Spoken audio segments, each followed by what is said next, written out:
short respite, then time for the next fight.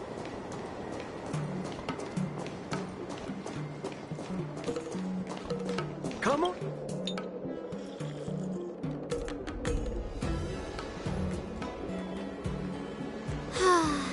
Seriously? When is this war dance going to start? The Sky Splitter has been hovering there for ages. When can we board and see what's inside? Is this how long life species live? Everything proceeds so slowly. The effectiveness of anticipation in my emotional center is at an all-time high. Oh, I need to drink some coolant. Relax. The Realm Keeping Commission will send boarding notices to all ticket holders. The Gazette said the Sky Splitter will fire a salute before the ceremony starts. I saw the schedule for the first day of the tournament. Can you believe the Ringmaster accepted 4 challenges? And he's just a kid. So, who are you betting on, Bardo? I'm betting on neither. I lost all my credits betting on Roboball games in Taikian. This time, I've decided not to rely on probability games to accomplish my target of getting rich. War dance.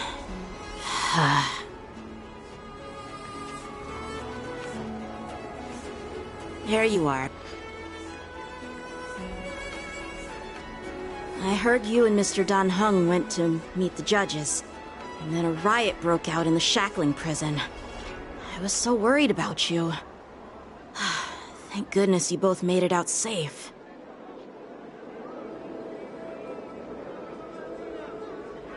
There was a revolt in the shackling prison.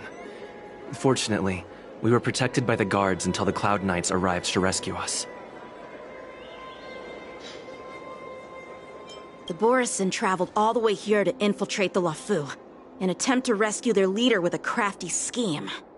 This is completely unlike them. To be honest, it reminds me of what the disciples of Sanctus Medicus did during the Ambrosial Arbor crisis. At present, all 3 generals are on guard, and taking action to hunt down the fugitives, and the mastermind behind it all, in order to prevent further trouble. However, if these Borisin can disguise themselves as Foxians, where do we even begin to search for them?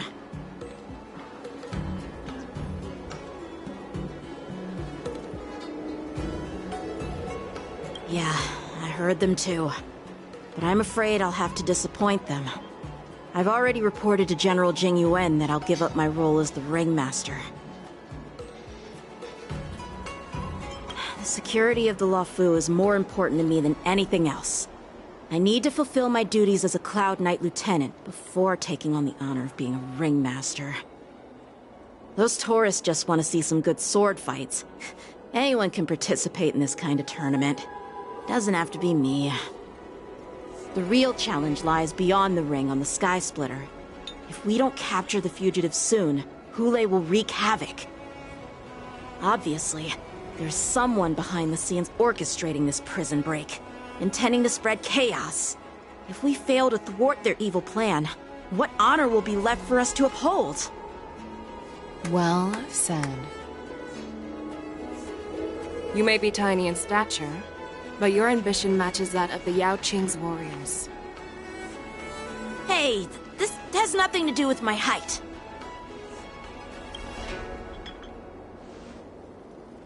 Yes, I suggested to Yanqing that we find a place to have a decent meal. A hunter must be well fed before the hunt. You still have a good appetite, even in the face of disaster. You truly are the Merlin's Claw. Please finish the food quickly so we can get to work, General Fei Xiao. Well, that's not up to me. Dig in. I called you here so you could enjoy the food. Me? This isn't the time for a leisurely meal, and this is way too much for me. Oh. You'd give me time to enjoy a meal, but not yourself? Ever since you encountered those Borisin spies, you've been so busy that you've hardly eaten anything. You can't defeat Hule on an empty stomach. Take your time. Enjoy the meal and calm yourself. Hule Hulei's whereabouts are still unknown, and they've even taken Mr. Jiao Cho hostage. The longer we wait, the more complicated the situation becomes. Jiao Cho always said I'm the most impatient person among the Cloud Knights, and I can't argue with that. So, there's no reason for you to be more anxious than me. I've fought against Borisin abominations for years, and I know their ferocity and cunning well. The Borisin were clearly well prepared for this prison break, and now they are staying in the shadows. They have no reason to rush out into the open. When facing cunning and ferocious prey, the hunter must be more patient, biding their time to seize the golden chance for a decisive blow. Once Hulei loses his patience and reveals himself, that's when we'll strike. But when will that time come? Like I said, it's only one meal away.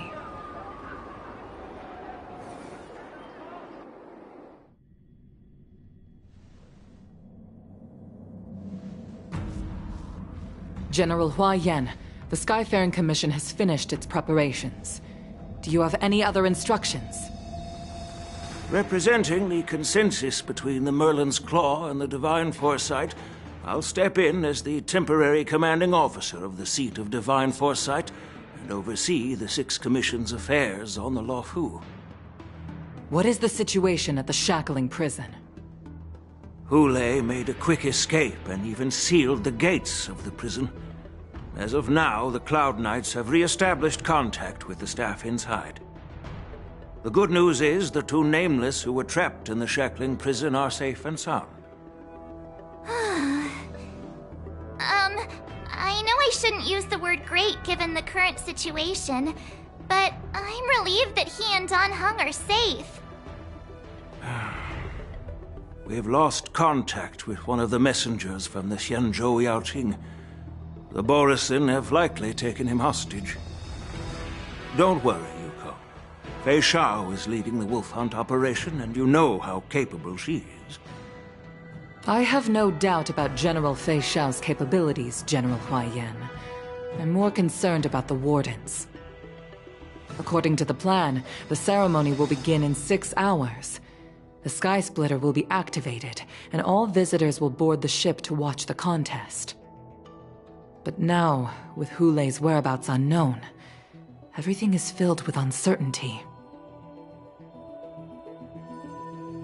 March is right, Grandpa.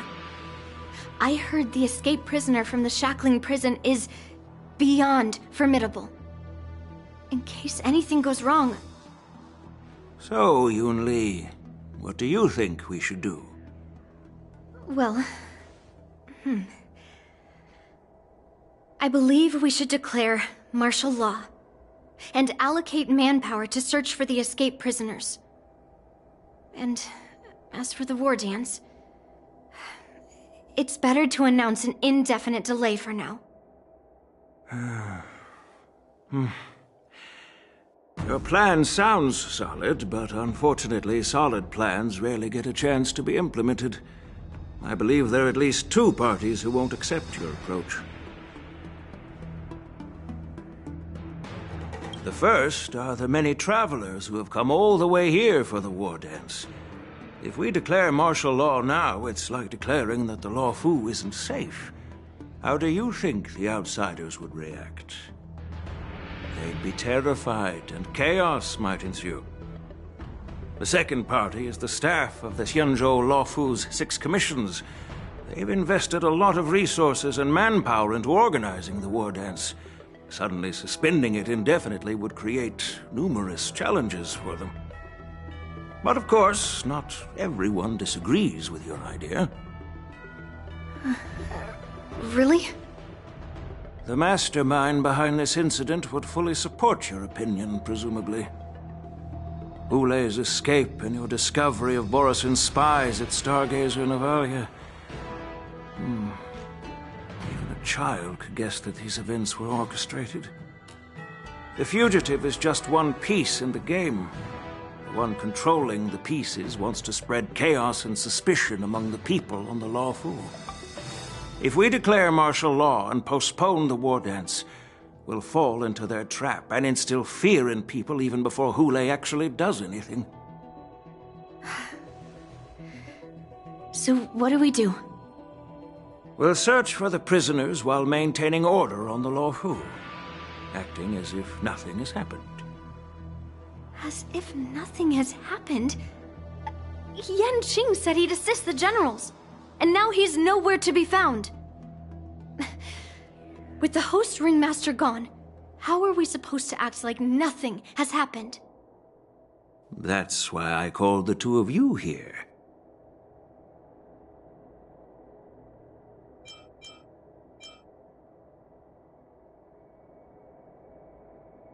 General Huaiyan, are you asking me to take Yanqing's place as the ringmaster? You caught on quickly, Miss March. That's exactly what I mean. But Miss March is a guest invited by General Jing Yuan, Grandpa. How can an outsider represent the Luofu in the ring? It will make the Xianzhou Luofu a laughingstock. Dear child, the nameless of the Astral Express are renowned throughout the cosmos. It's an honor to have them participate in the ceremony. Plus, Miss March is a disciple of the little Cloud Knight Lieutenant. How can she be regarded as an outsider? We can't afford to have any problems during the war dance. I'm entrusting you not only with the honor of the ring, but also with the security of the Sky Splitter. Yukong, please explain to them the rest of the arrangements.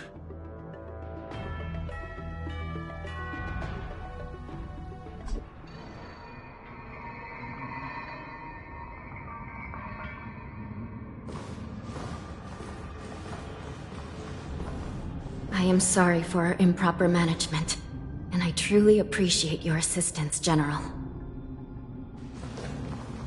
There is no need to apologize. We Cloud Knights fight on the battlefield while you judges punish the criminals.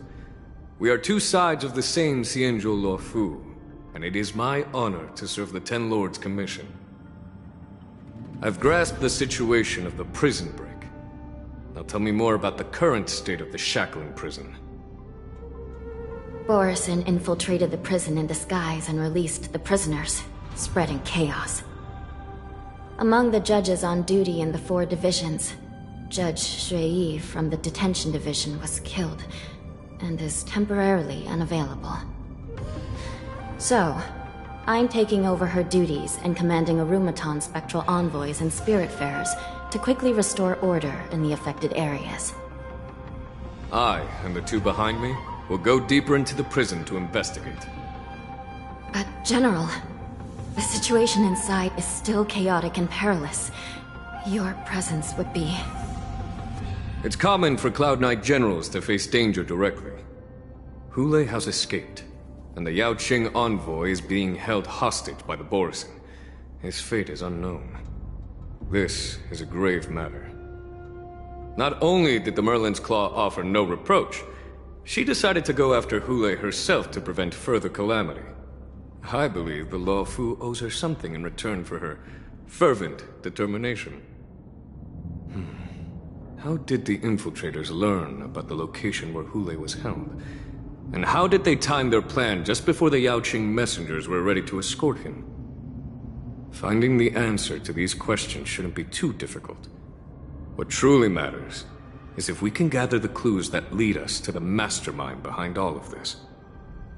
I understand, but I'm afraid it won't be an easy task. For a long time, this hidden force has been pursuing their own goals and undermining the security of the Luofu. Backing down now will only encourage them to further endanger the peace here. The Ten Lords Commission will support your decision with everything we have, General. Dan Heng and Ling Sha, I'll need both of you to accompany me on this challenging journey. Well, it's part of my responsibilities as the Cauldron Master. So, where would you like to start, General? Let's start with those Borison disguised as Foxians. My people have already prepared the evidence.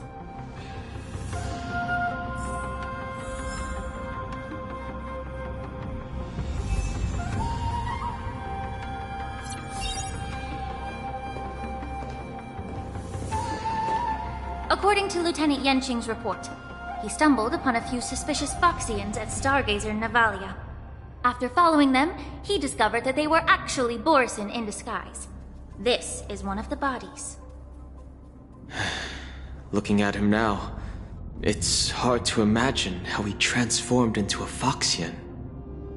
My alchemist detected some complex ingredients in his remains, which might explain how these Borison were able to disguise themselves as Foxians. Simply put, Foxians and Borison share a common ancestry. Although they look completely different now, there isn't much genetic difference between them. This medicine allows Borison to temporarily change their shape into that of Foxians. So, in other words, if they stop taking the medicine, their true form will soon be revealed? Indeed. This means that these Borison have a steady supply of the medicine within the Laofu. The disciples of Sanctus Medicus. Looks like the Alchemy Commission is involved once again. When I was sorting through the prescriptions they use, I came across one called Semblance Reversion Essence. It's designed to help those disciples suppress signs of their Mara-struck forms and maintain their normal appearance. When I compared it to the medicine found in the Borison's body... They're one and the same, aren't they?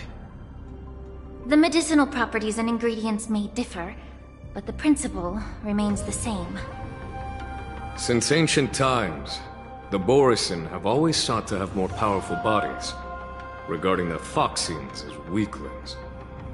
Yet, in order to save their warhead, they were willing to disguise themselves as Foxians. Their determination is quite remarkable. If these infiltrators rely on the medicine to maintain their disguise, then following this lead in our investigation seems prudent. Please follow me. Here we are. According to the judge, this area is not yet under control, so we should proceed cautiously.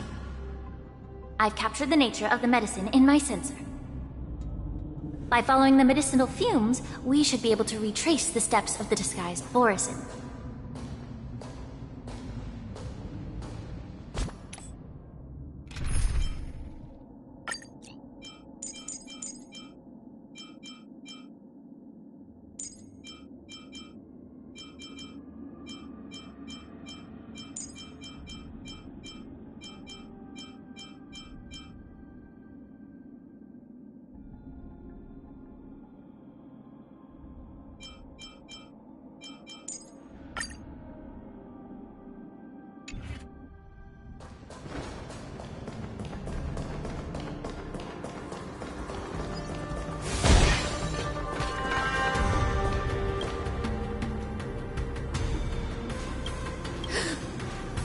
Incredible strength.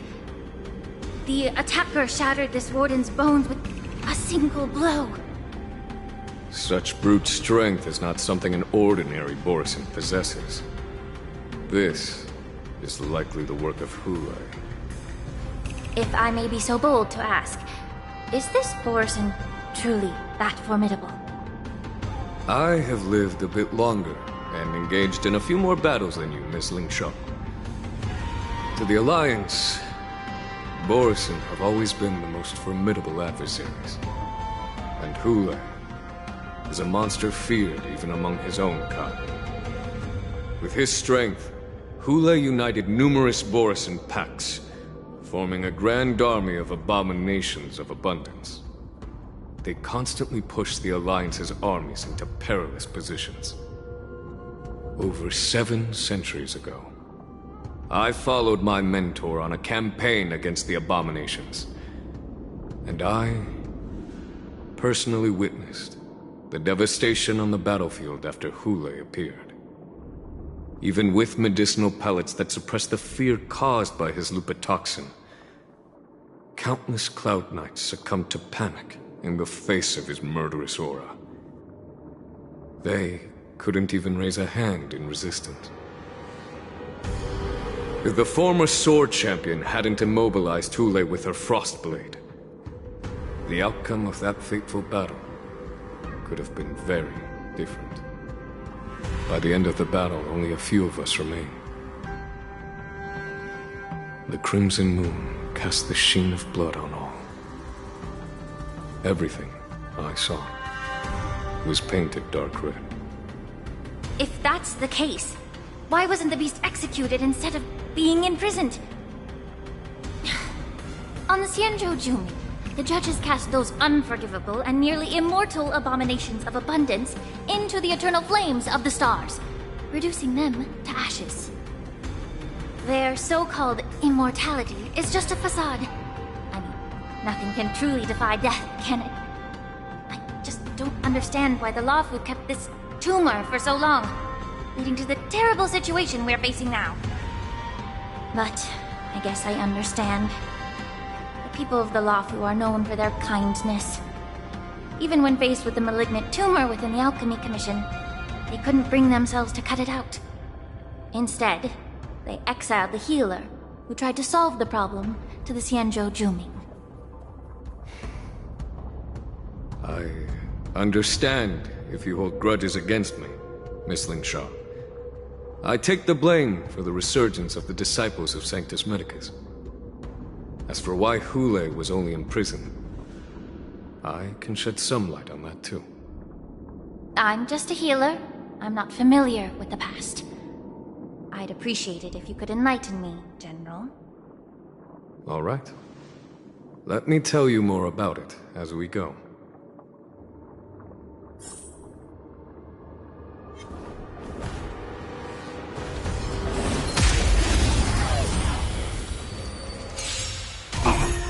Dreams do come true. Detonate! Until everything burns to ashes!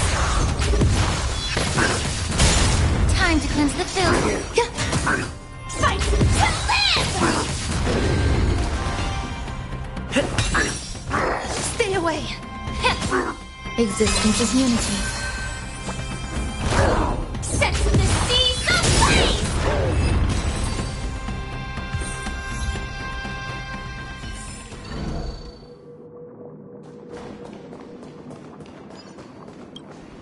Did this Cloud Knight also take the medicine?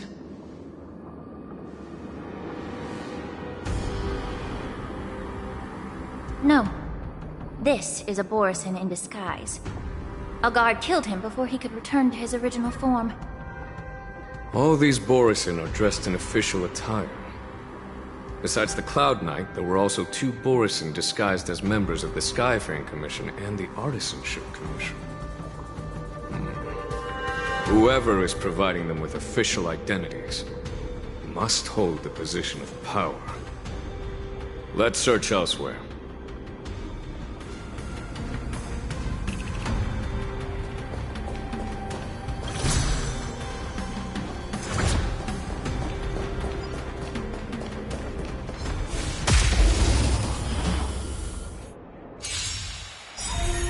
Stay in.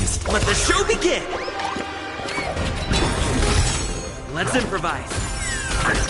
Attack! Until everything burns to ashes! Be of your body and mind. All will be swept away by the wind. I'll catch up. Still the same one. Everything in this world is bleeding. Set the seas ablaze! Let the show begin! Yeah. Eternal. Fight to live!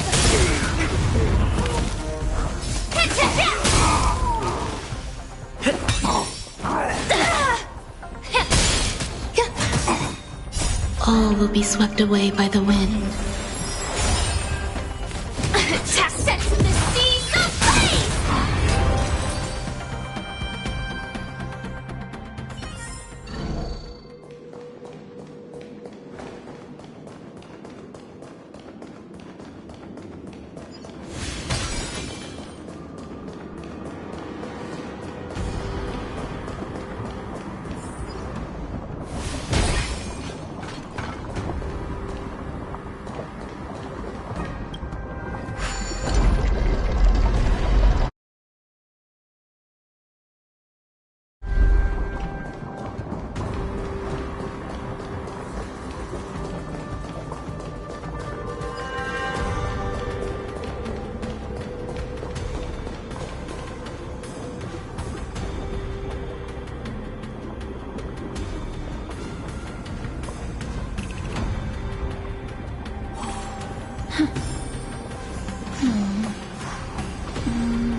Someone bit open his arteries and drained almost all of his blood while he was still alive. Such a cruel and ruthless act. Despite being a long-lived species, Borsen are actually more like predatory beasts that must feed on raw blood and flesh. I've heard that Hule was deprived of food and water in the shackling prison. It's hard to imagine how he managed to suppress his hunger for over 7 centuries. Will the hostage... Such is the terrible nature of the abominations of abundance. We subjected him to the Forest of Swords to drain his life force. But in the end, his punishment turned into a test of our patience. Just like you said, Miss Linshaw. Casting a creature that can't be killed into a star would be a way to permanently get rid of it. But unfortunately... The Foxians didn't agree to that. Exactly. The atrocities committed by Hule went beyond mere massacres. Throughout numerous wars, we made every effort to eradicate the Borsen. But Hule, with his mysterious sorcery, turned countless Foxians into his pawns. And so the Borsen kept returning. The Foxians curse his name day and night, and they even use it to scare children into staying quiet. How could they grant a swift death to such a great sinner? I wonder if you know why Hule wasn't taken into custody by the Foxian majority Xianzhou Yaoqing, but instead imprisoned in the Xianzhou Luofu, Miss Linshaw. As you mentioned, your mentor was an exceptional warrior and was the one who defeated Hule, an extraordinary achievement. Therefore, the Marshal placed this feral beast under the jurisdiction of the Xianzhou Luofu as an honor, I assume? It seems you have a major misunderstanding about this arrangement, Miss Linshaw. Allow me to explain it to you.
Yanqing told me that an IPC ship was attacked by Borsen.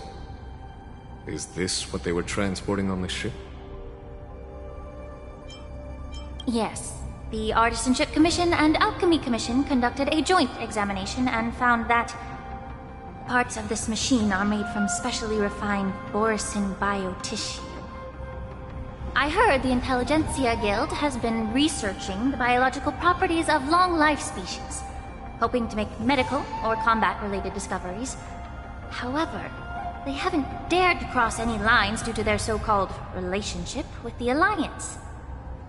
Perhaps to those scholars, Borsen are no different from lab animals. Maybe the Borsen attacked that ship to retaliate against the Intelligentsia Guild for experimenting on them? No. If it were only about revenge, they could just wreck the ship and destroy all the cargo, instead of allowing it to end up in the shackling prison. It was a deliberate display to showcase the dangerous nature of the cargo in broad daylight. This way, the cargo would end up in the shackling prison, serving as a tool for the prison break. This skill in exploiting the blind spots of others' mindsets is so atypical of them. I'm afraid the IPC and the Intelligentsia Guild unknowingly became their accomplices.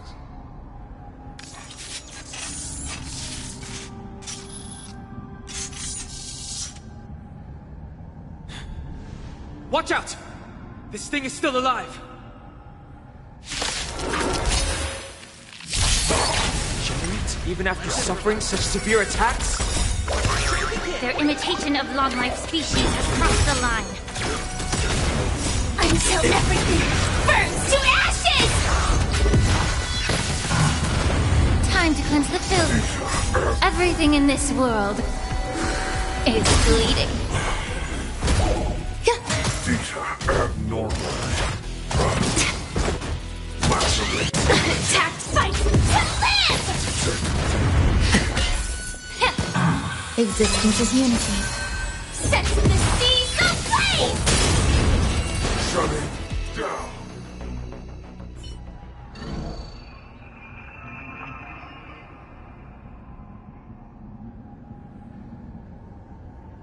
You haven't answered my question about why Hule was imprisoned in the Luofu instead of the Yaoqing, General.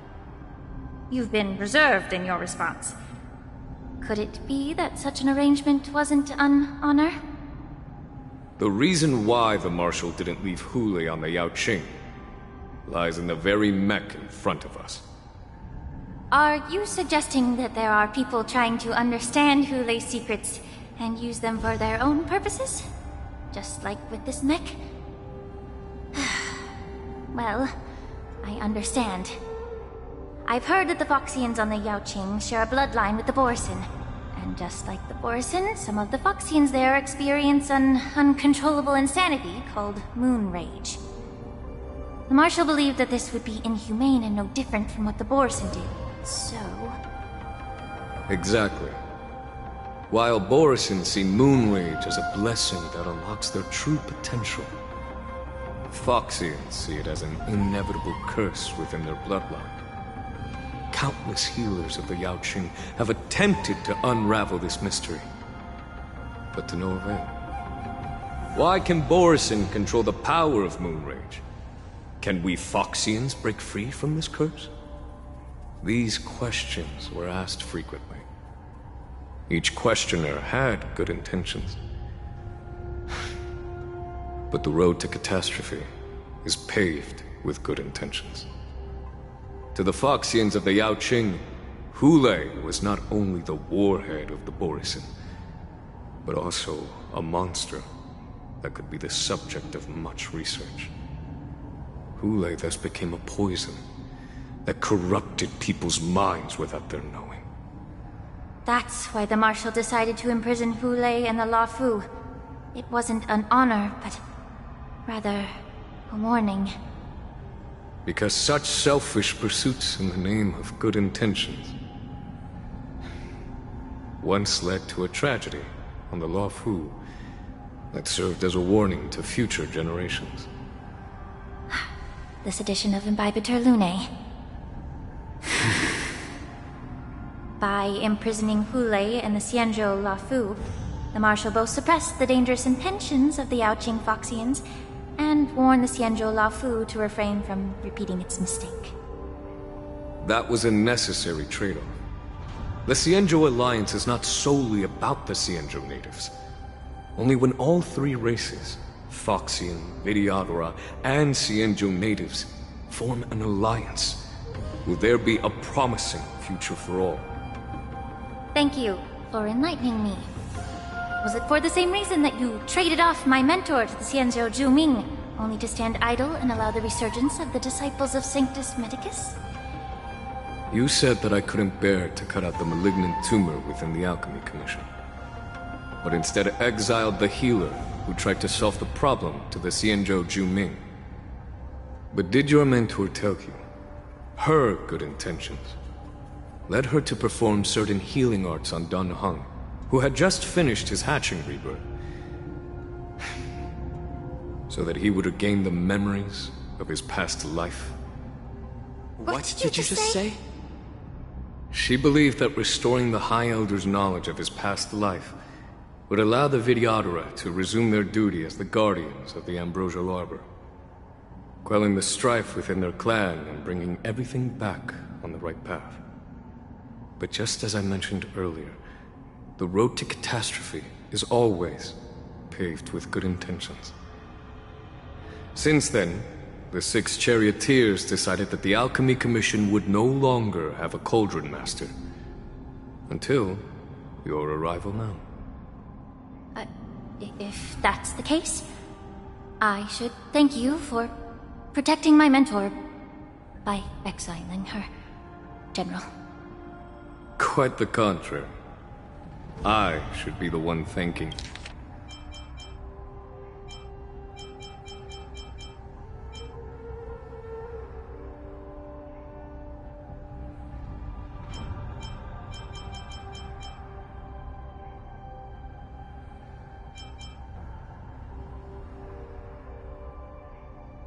Thanking you.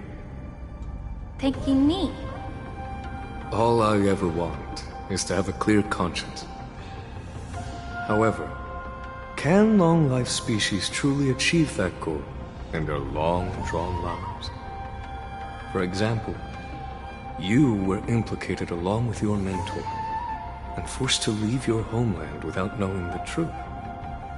And now, with the complicated situation in the Alchemy Commission, the Alliance has spared me a lot of trouble by sending you to handle this challenging task. Shouldn't I be thanking you instead? Your eloquence is indeed impressive, the divine foresight. You won't even leave me any excuses to hold a grudge against you. But, let me make it clear. The Alliance sent me here to handle the business impartially, not to choose sides. It doesn't matter which side you choose, Miss Lingshaw. At the end of the day, both you and I stand on the side of the Alliance, don't we? Let's keep going.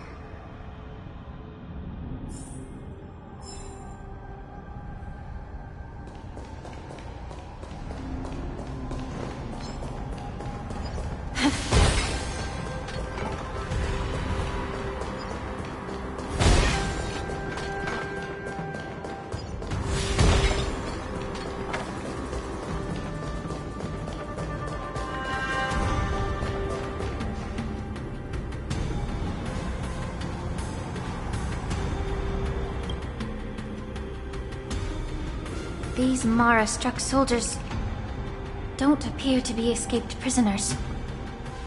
How can you tell? These soldiers are fully armed. Obviously, they didn't hastily join the battle. The messenger named Morza did say that there were 2 groups of attackers. And the other attackers, aside from the Borison, could hide their tracks. I believe he was referring to these people. Hide their tracks? Exactly. I've engaged with these attackers before, and they used Cloud Hymn magic to hide their presence. Without careful observation, no one can detect them. You once warned me to be cautious of the Videodora Elder's influence within the Alchemy Commission. Could it be? What's on your mind, Miss Lingshaw? Well, it seems that someone provided the attackers with a map of the shackling prison. And considering the Videodora's involvement in the prison's construction, it raises suspicion about their role in this. Additionally, the fact that the Borison need medicine to disguise themselves would suggest that there are still moles within the Alchemy Commission assisting them covertly. Moreover, forging official identities for the undercover Borison would require someone with significant authority. And the presence of assassins capable of using Cloud Hymn magic deepens my suspicion about the Preceptors. But why would the Videodora collude with the Borison and aid in Hulei's escape? They aim to spread chaos. They believe that only in chaos can they regain their former power and influence. Since this edition of Imbibe de Lune, the once proud dragon race has been powerless, watching their influence wane. Being a native of the Luofu, Miss Lingshaw, I believe you understand the implications. However, I don't think the Preceptors are the true masterminds. If I'm not mistaken, the one behind all this treachery is the Lord Ravager who exploited the weaknesses within the Lawfu and instigated the disciples of Sanctus Medicus, ultimately leading to the Ambrosial Arbor's resurrection. Fentilia.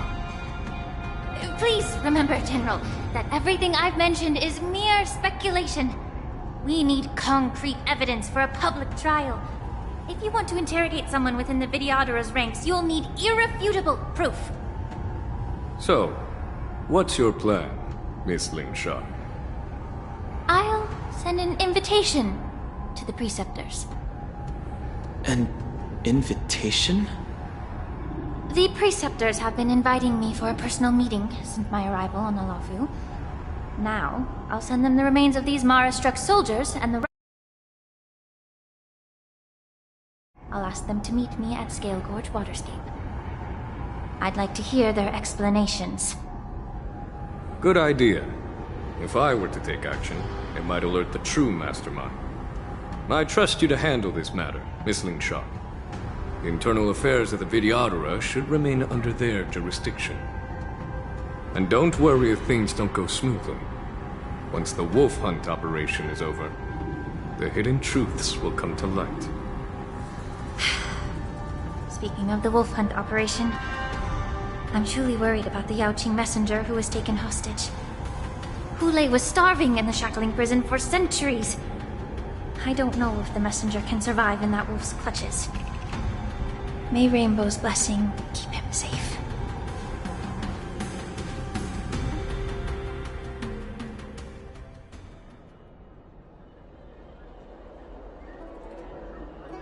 As I said, I'm a healer. But my art of healing requires the culinary arts to be truly effective. The magic of my cauldron is its ability to make all kinds of medicines into dishes that patients can eat. When simmered and cooked together, any kind of medicinal herb or ingredient becomes a delightful delicacy. Delicacy. But isn't that just one flavor overpowering the others? Well, you have a point. Let me ask you this. If there's a fussy child who refuses to eat green peppers, what's the best way to make him eat them? Stuff the kid's mouth with the green peppers and cook him alive in a pot. You have quite the sense of humor. I've heard that you, Borisin, have lost many of your taste buds during the self-modification process, so you can't experience complex flavors. Only the saltiness of blood and flesh truly awakens your appetite. It's a shame I don't have any green peppers right now.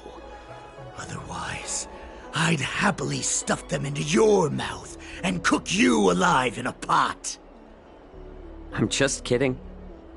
The answer is quite simple. Chop up the peppers and mix them with minced meat to make meatballs. This way, the flavor of the meat overpowers the taste of the peppers. And even a fussy child can enjoy them. Can I just boil your tongue in this hot pot? I know you're trying to buy time until someone comes to your rescue. You said that Jin Liu recently returned to the Luofu, right? Well, she did come back. But, unfortunately, I also found out that she committed serious crimes and was escorted to another Xianzhou ship. Do you really think you can delay our departure by provoking Lord Hulei's desire for revenge with your clever little tongue? You see Borisin as savages who know nothing about the Xianzhou, but in fact, we know all about your tracking tricks. Like the jade abacus you're carrying, and the side cranes in the sky. The more hope you hold in your heart, the greater your pain will be when death comes. I wonder if you can maintain your composure when I tear your throat open. His composure is only a temporary effect of the medicine. And it will wear off soon, right? Lord Hule. Oh, you pathetic Foxians. For thousands of years, we were the ones who allowed you to live, and who granted you civilization. But in the end, you chose to betray us for the freedom promised by the Xianzhou people. But it's all right. As long as you catch the scent of your masters, you obediently return to us. No matter how far you run away.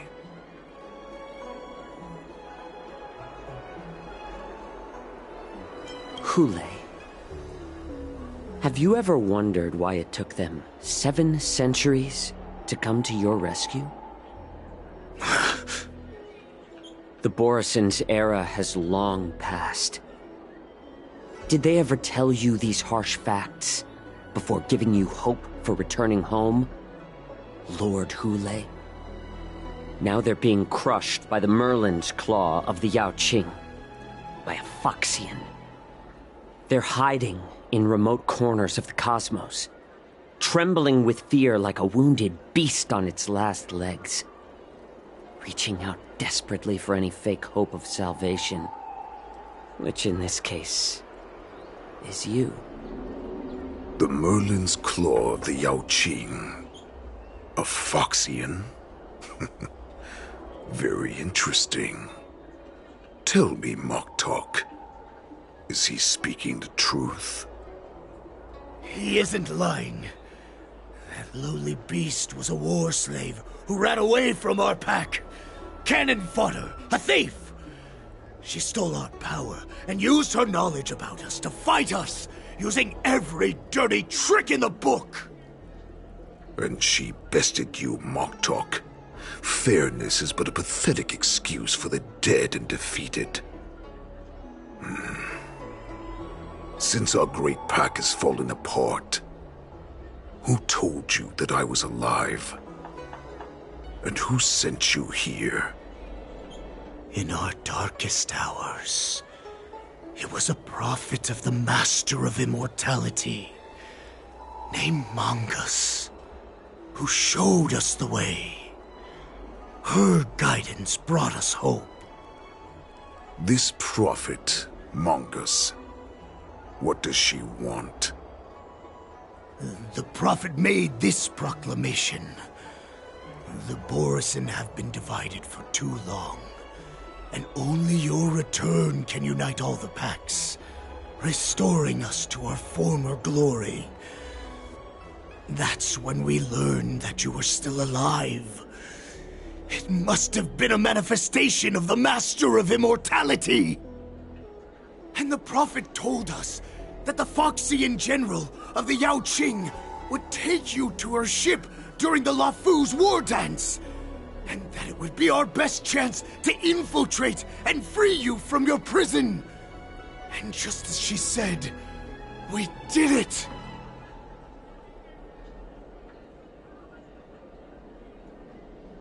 That so-called prophet lied to all of you. She just sent you here to die. But her prophecy has come true. Our warhead is right here, with us! Once the news about the prison break spreads, the Cloud Knights will close all the ports. You may think you've escaped the prison, but you're just trapped in another cage, known as the Lafu. Let me kill this unruly, lowly beast, Lord Hule! I assure you that our star skiffs will soon arrive. Right now, everyone in the Lafu is distracted by the stupid war dance, so this will be the perfect chance to escape. Once you've returned to your territory, your revenge against the Xianzhou ships will be within reach. Perfect chance? To return to my weak and shattered pack at the mercy of a ridiculous false prophet, and become a mere puppet in her clutches. Her plan is full of flaws. The only paths she has prepared for you are escape and death. Listen up. A wolf never allows itself to become prey. From now on, you'll follow my orders. Since you are so confident that the Cloud Knights will close the ports, Jiao Cho, I'm now giving you a chance to go and see it for yourself. Go to the ports, come back, and tell me what you saw. Wait, what did you just say?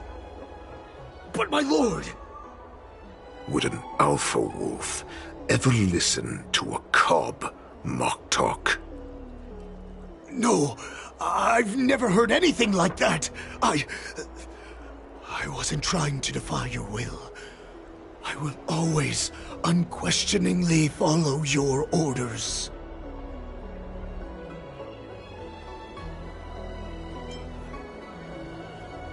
I'm offering you a once-in-a-lifetime opportunity. Don't you want to run away, Jiao Cho? You will come back. Because Foxians like you always obediently return to their masters, no matter how far they run away.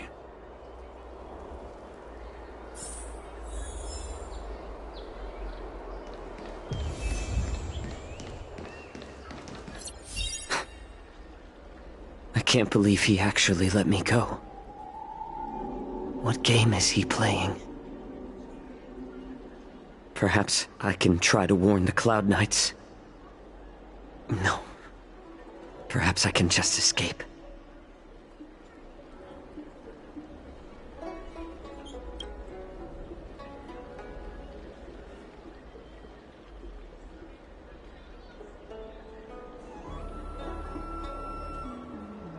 Just as I suspected.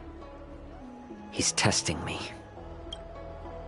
The Cloud Knights must have been aware of the situation inside the shackling prison for some time.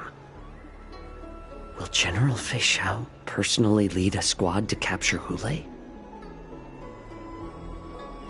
For now, I'll do as he asked.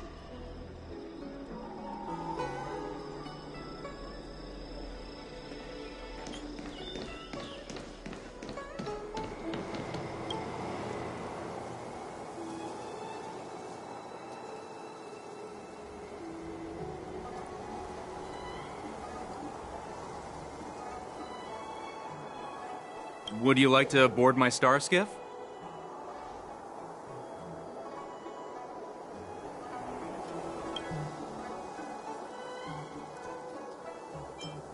Well, my little star skiff can't accommodate that many. But I have a larger one that will arrive in less than 15 minutes if you need it. So, where would you like to go? We need to hurry wherever we're going. The war dance is about to start, and the Skyfaring Commission is prioritizing star skiffs heading to the Sky Splitter.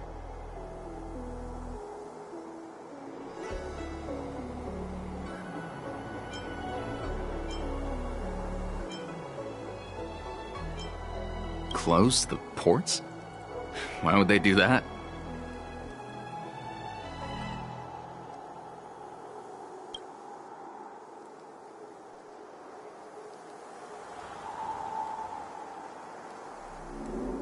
Would you like to board my star skiff?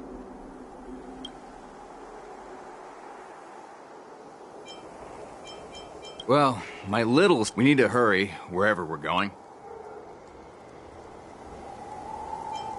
What? Are you joking? How can I take you beyond the Jade Gate in this tiny star skiff?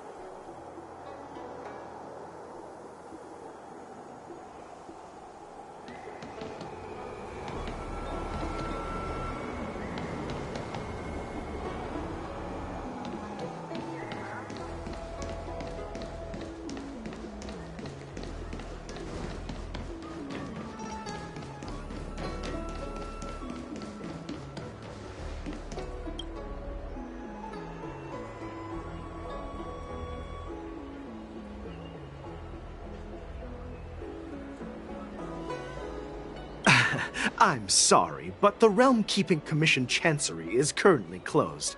All the officers and officials have been reassigned to assist in the war dance.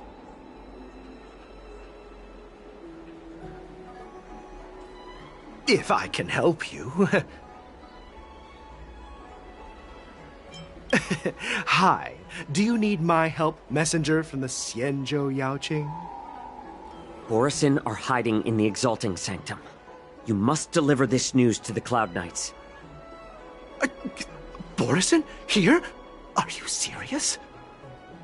These Borisin are disguised as Foxians. Please warn the Cloud Knights immediately. Will you please wait here for a while? I'll find a soldier.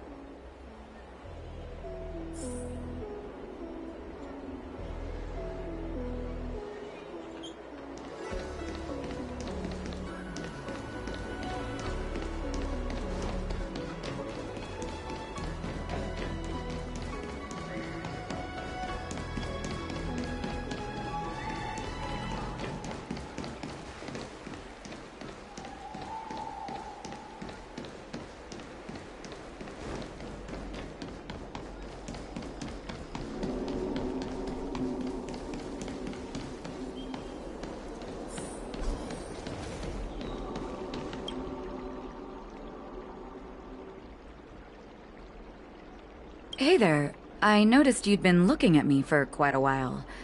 Do you need my help?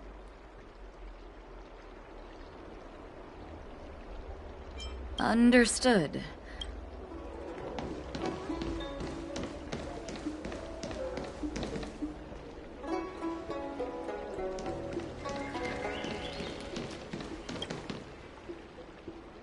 Hey there. I know... Could you please provide more detail?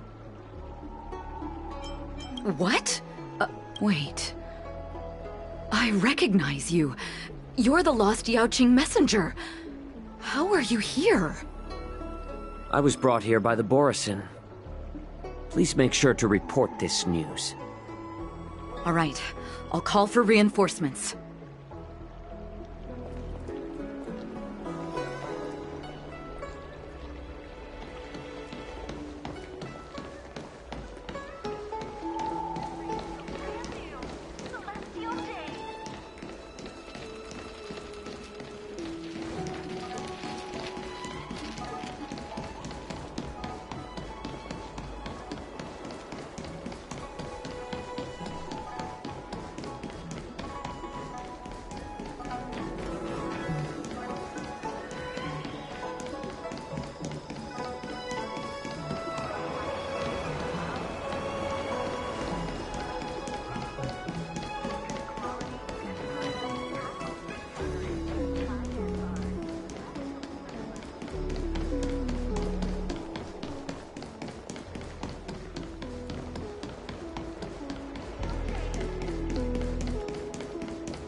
Stop asking. I'm off duty now. Go bother someone else.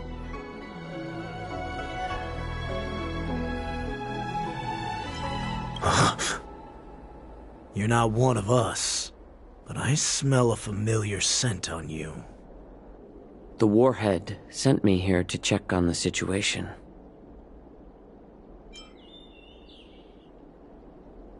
Not yet. There's no way for this tiny ship to escape from the Xianzhou. Only the starships at Stargazer Navalia can break through the Jade Gate. Moktok said there would be insiders to pick us up, but I haven't heard anything yet. The ports haven't been closed? What is going on? Stalling won't help. It's time to confront Hule and see what tricks he's up to.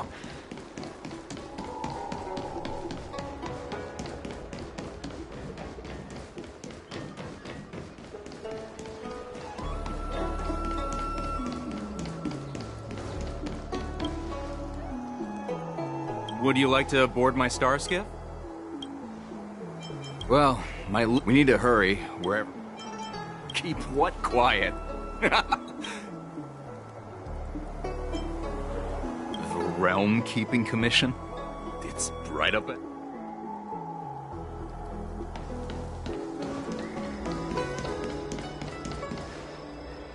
You're back, Jiao Cho.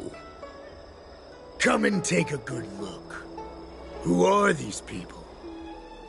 This Cloud Knight says there's official business that requires my cooperation. What are you trying to do, Moktuk?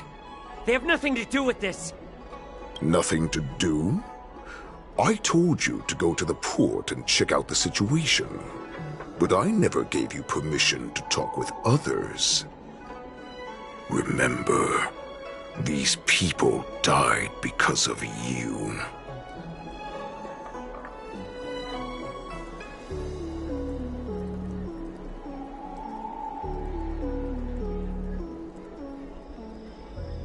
You want to prove to me that you hold everyone's lives in your hands, right, Hule?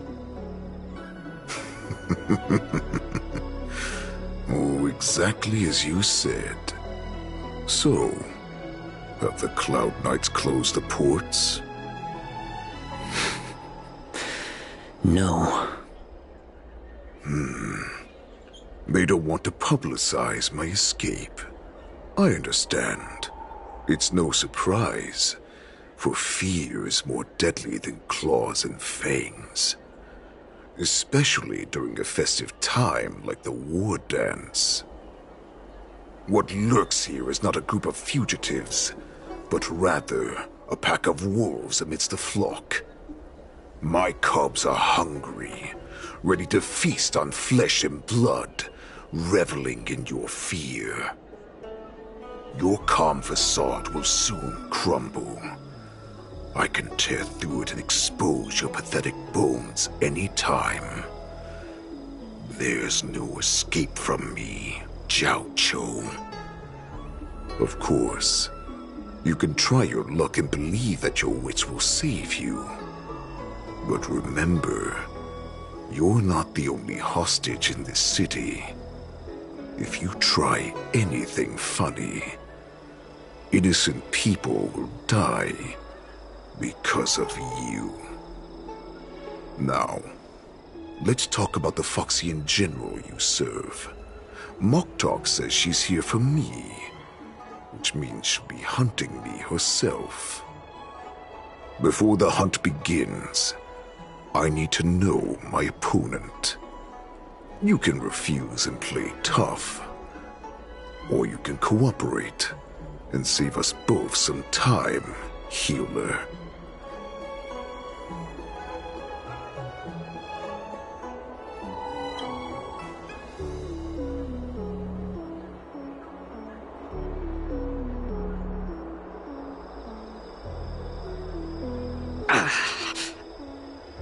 Good. At least you didn't try to draw attention with a scream. That way no one will die in vain. Fine. I'll tell you what you want to know about her. But I expect something in return.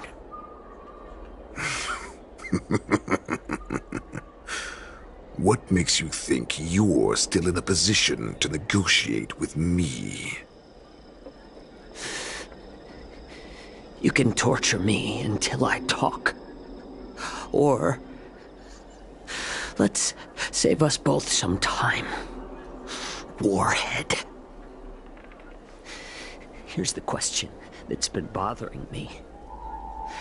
How have you managed to survive and endure centuries of torture? Borison aren't supposed to live that long, or possess such regenerative abilities. So, is that why the Shenjiao Yaoqing wanted to take me away? Oh, to some, I'm a hostage. But to others, I hold the secrets they desire. Oh, I still remember. In the early years of my captivity, the Foxians came and went. They extracted my blood and marrow, trying to unravel the mystery of moon rage. They wanted to conquer their fear of the Borisin and free themselves from their bloodline. Unfortunately, they failed to uncover the secret.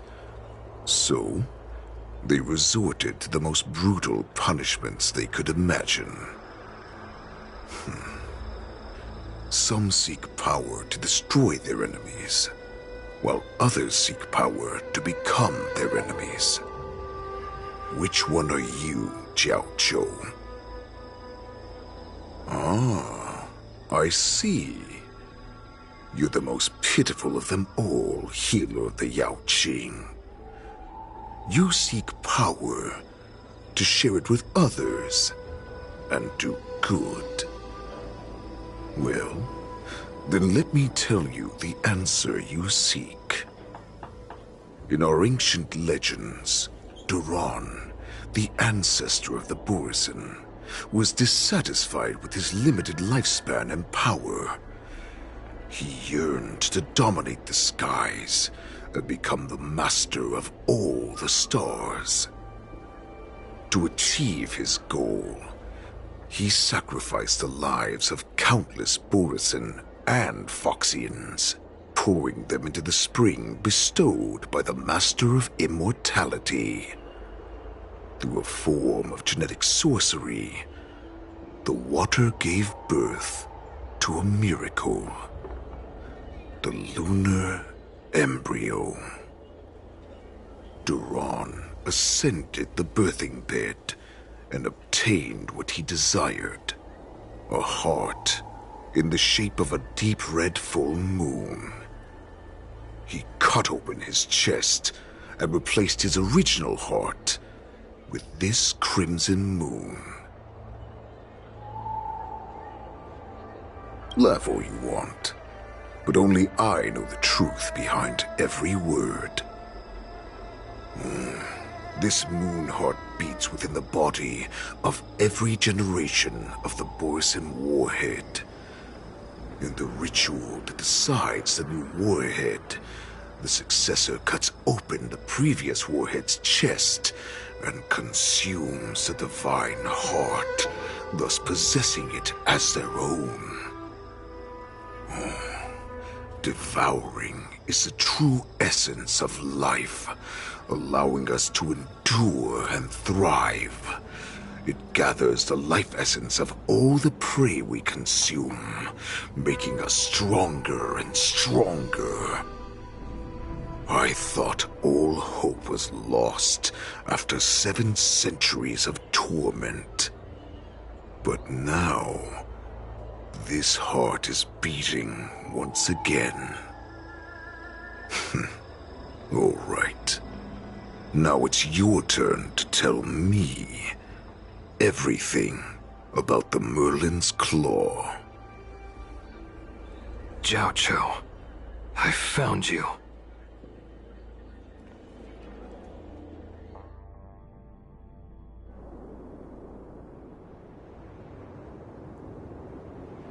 I know I'm in no position to question your orders, but if I understand correctly, you already have intelligence about the Borisin? That's right. My people are busy collecting clues now. What's the situation, Wadza? General, before we completely lost contact with Jiao Zhou, I picked up a signal from his Jade Abacus. It won't take long before we locate their whereabouts. If that's the case, shouldn't we immediately go there and join forces to eliminate the Borisin? Why are we returning to Stargazer Navalia? Looks like your general has only taught you swordplay, not the art of the hunt. There's an old saying among the Borisin. In the forest, the hunter may easily become the hunted. While we may call ourselves the hunters now, chasing them blindly will only make us become the prey.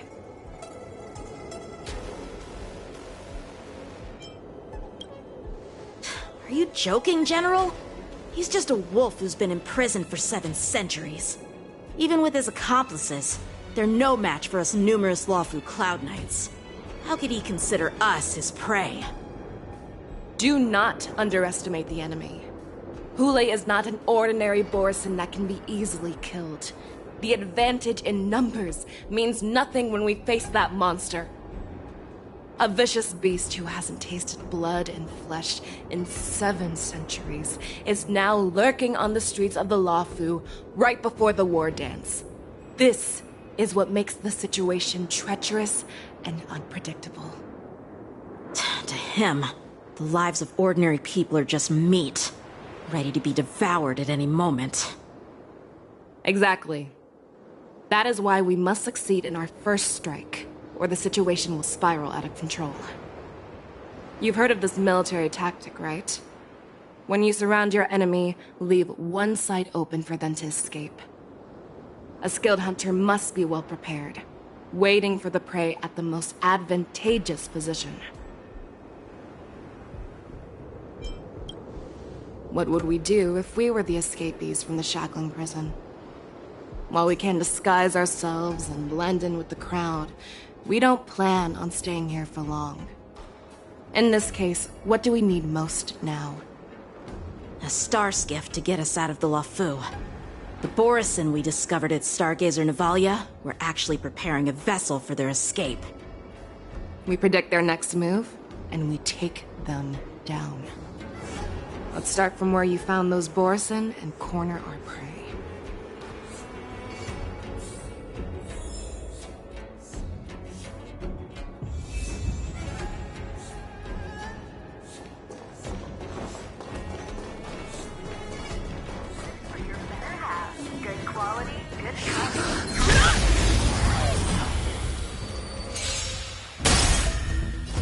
Never hesitate!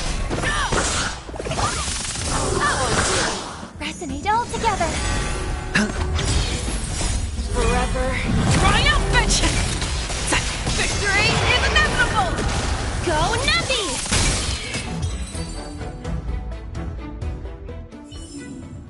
Yeah, it's over already. Fast enough for you? This is where we ran into the Borison last time. It looks the same as usual. Because I blocked all the relevant news to make it seem as if nothing had happened.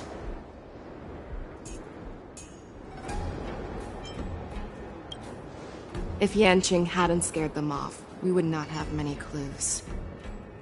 However, the more well-prepared a plan is, the longer it takes to adjust when it's disrupted. If any Borson wants to stick to the original plan despite the risks, they'll surely come back to Stargazer Navalia to check the situation. Are you suggesting that there are Borison here at Stargazer Navalia right now? This is an automated area. So don't you think that there are a bit too many people here today? First, look at those 2 Skyfaring Commission staff members. They've been observing us in secret since we arrived here. Then there's a Cloud Knight soldier over there. Perhaps he's here for patrol, but each patrol team must consist of 2 members. And obviously, he is not following the rules. Lastly, there's that craftsman wearing Artisanship Commission clothing. He's unusually focused on checking that device. If you have a target in mind, let's go investigate.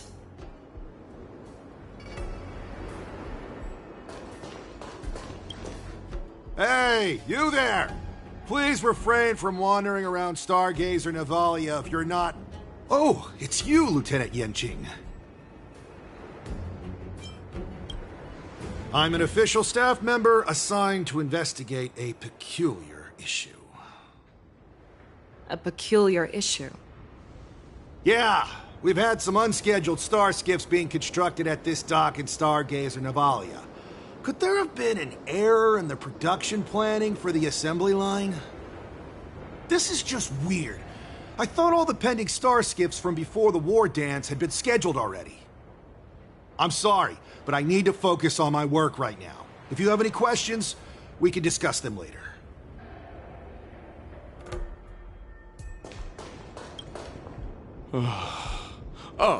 Lieutenant Yanqing and General Fei Xiao? You're aware of the Borison prison break, right? Yeah, I've received the news, and I'll be on the alert. Looks like you've been keeping an eye on the Sky Splitter. Have you noticed anything unusual? No, everything is normal on the ship. Nothing out of the ordinary.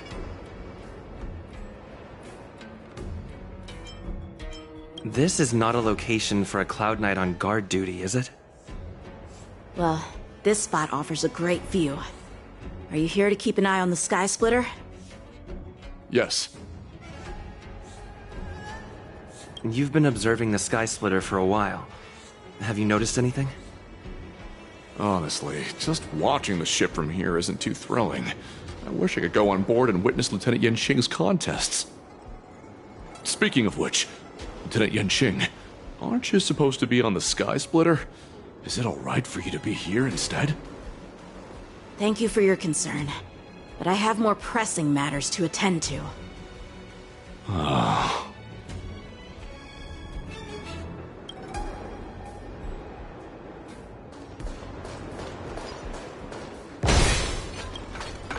Who are you? Don't you know that Stargazer Navalia is on lockdown now? Hey, chill out. They're just a few lost tourists.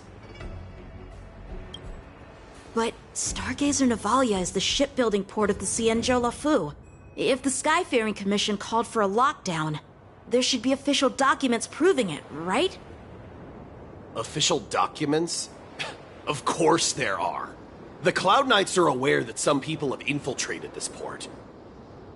That makes perfect sense. So you're now investigating the Borison? Yeah, we've received orders from the higher-ups, so we've blocked off this area to prevent any interference with our inspection. Thank you for your understanding. So, it seems that some Borison have returned to Stargazer Navalia in disguise. The answer seems quite obvious.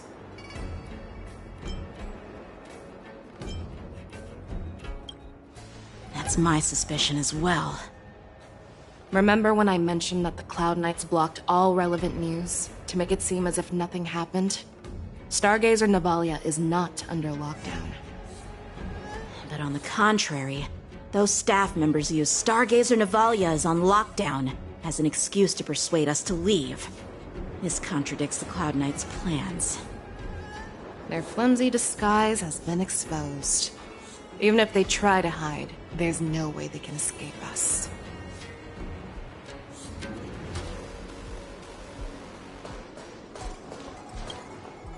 Why are you still here? As I said, Stargazer Navalia is on lockdown now. No, I never issued such an order.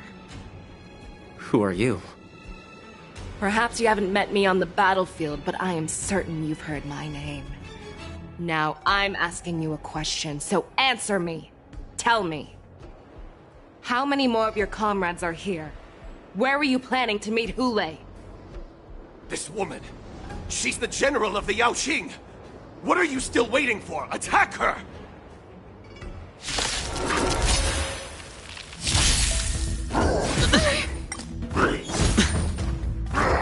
No dirty trick.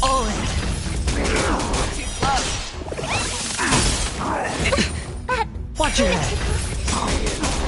Bust. Or maybe I'll take it all. Forever. Triumph! That's it. Victory is inevitable! Never hesitate! I won't do. Resonate all together. Stars echo. Welcome to... Run! Tell Lord Moktok about this!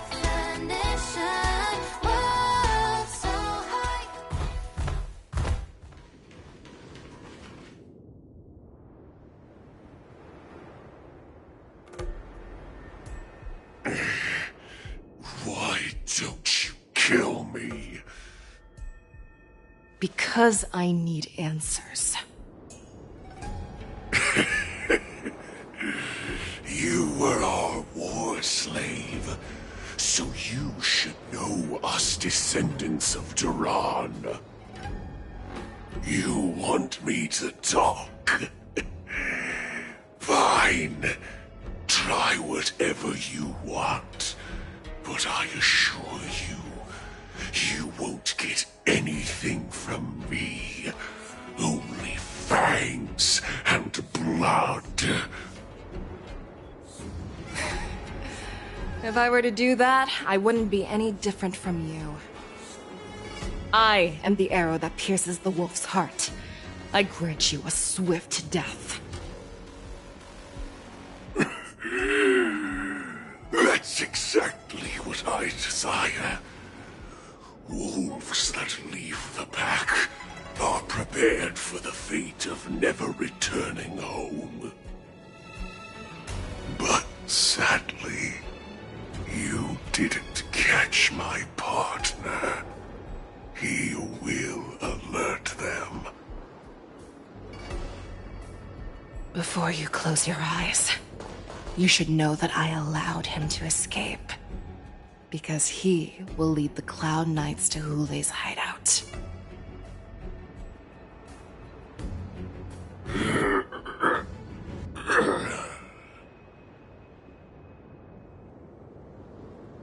Is this how you leave one side open? You let that Borison escape so you could track him? This is the most common hunting tactic used by Borison. I know the methods of these abominations all too well. They always leave an escape route for their prey, allowing them to flee in fear. Then they chase them like it's a game. Borison get great satisfaction from the last struggles of their victims. Have you witnessed these things firsthand? That guy called you a war slave. What exactly have you experienced? Well, just a hazy past that I can barely recollect. Long ago, I was one of them. The word Borison was only used to refer to those wolf masters. I'm a Foxian who was born in one of the fallen territories. In their eyes, we're mere consumables. Cannon fodder used to slow down Xianzhou attacks on the battlefield. But you survived. And not only that, you became the general of the Yao Qing. If I get the chance, I'd love to hear stories of your past, General. Speaking of stories, you've reminded me that now is not the time for them. Wadza, we've sent the warning from Stargazer Navalia. What's the situation on your end? I've found them. Zhao Cho is trying to stall Hule, and he signaled me to not reveal myself. Trust his judgment and keep watching. We'll be right there. I believe the warning we sent will stop Hule from attacking Stargazer Navalia. What will he do next? The hunt is not over yet. Stay safe, Zhao Cho.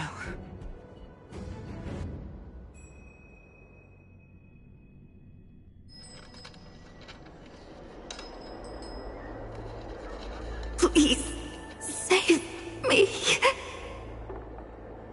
I want to live. Doctor! Xiaoshu, find a medical ingenium and give that kid a shot! Hurry! I see. How is the front line? The Borison beast ships have already landed on the Fenghu. It won't be long before this place is overrun as well. What about General Yueyu?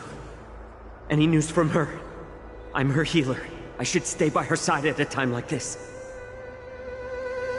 She asked me to tell you that she's not coming back. She must protect the Cloud Pier telescope. General asks you to save that kid. The girl fought desperately just to bring us all back here alive. I've never seen such a brutal fighting style. Her body, it's like she was split open. Just like... Oh, her blood pressure is dropping. Do you hear me, Xiaoshu? Loud and clear. Get me some tumble dust. We've got to start the operation right now. I will bring her back. Is that why you're so determined to learn my secrets? Do you hear me, Jiao Cho? I do. Loud and clear.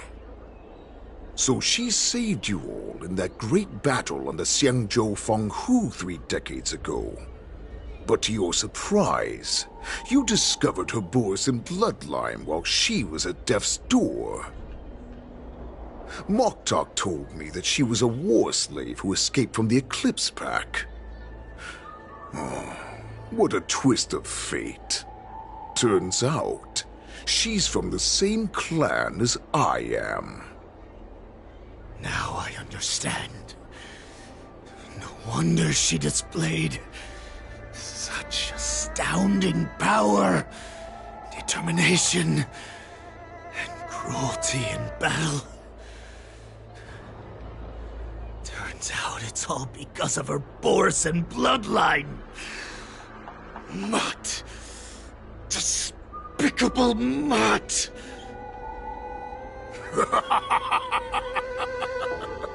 And she used the gift of her bloodline to destroy the Borisin.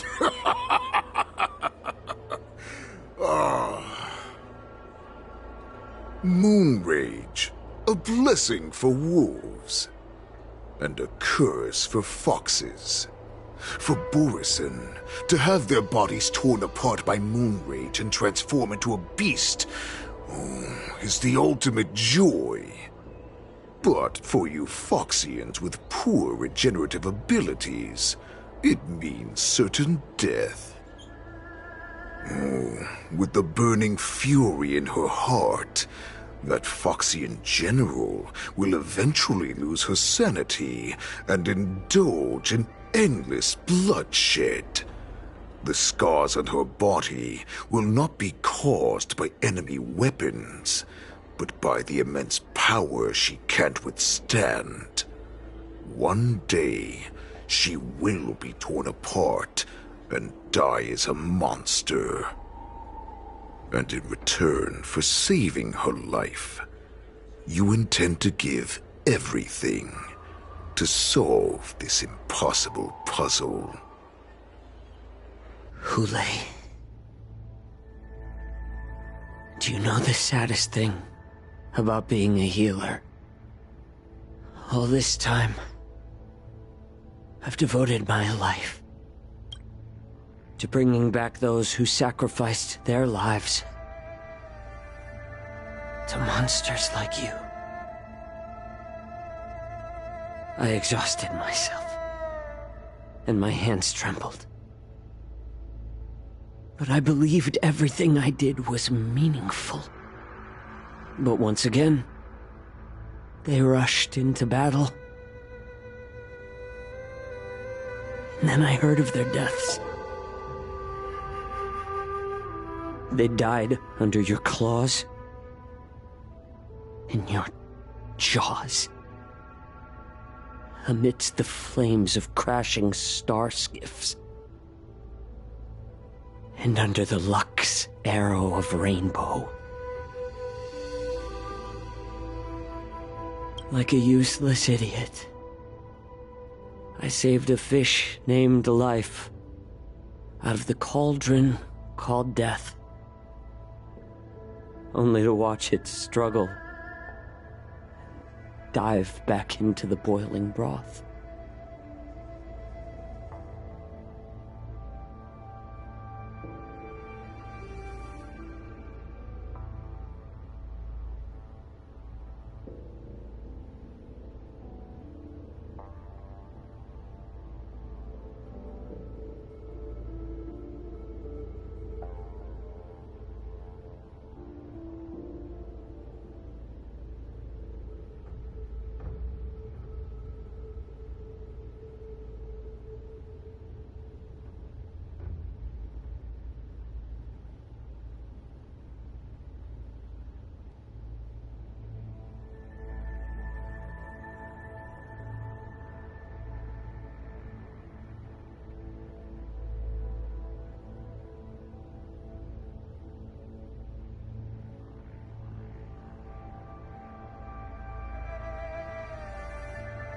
So I asked myself,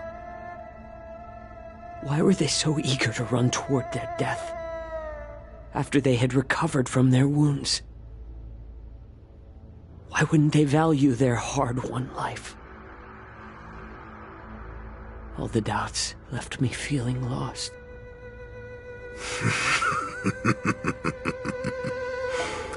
I can smell your desperation. All the way down to your bone marrow. Eventually, I realized that their deaths held value.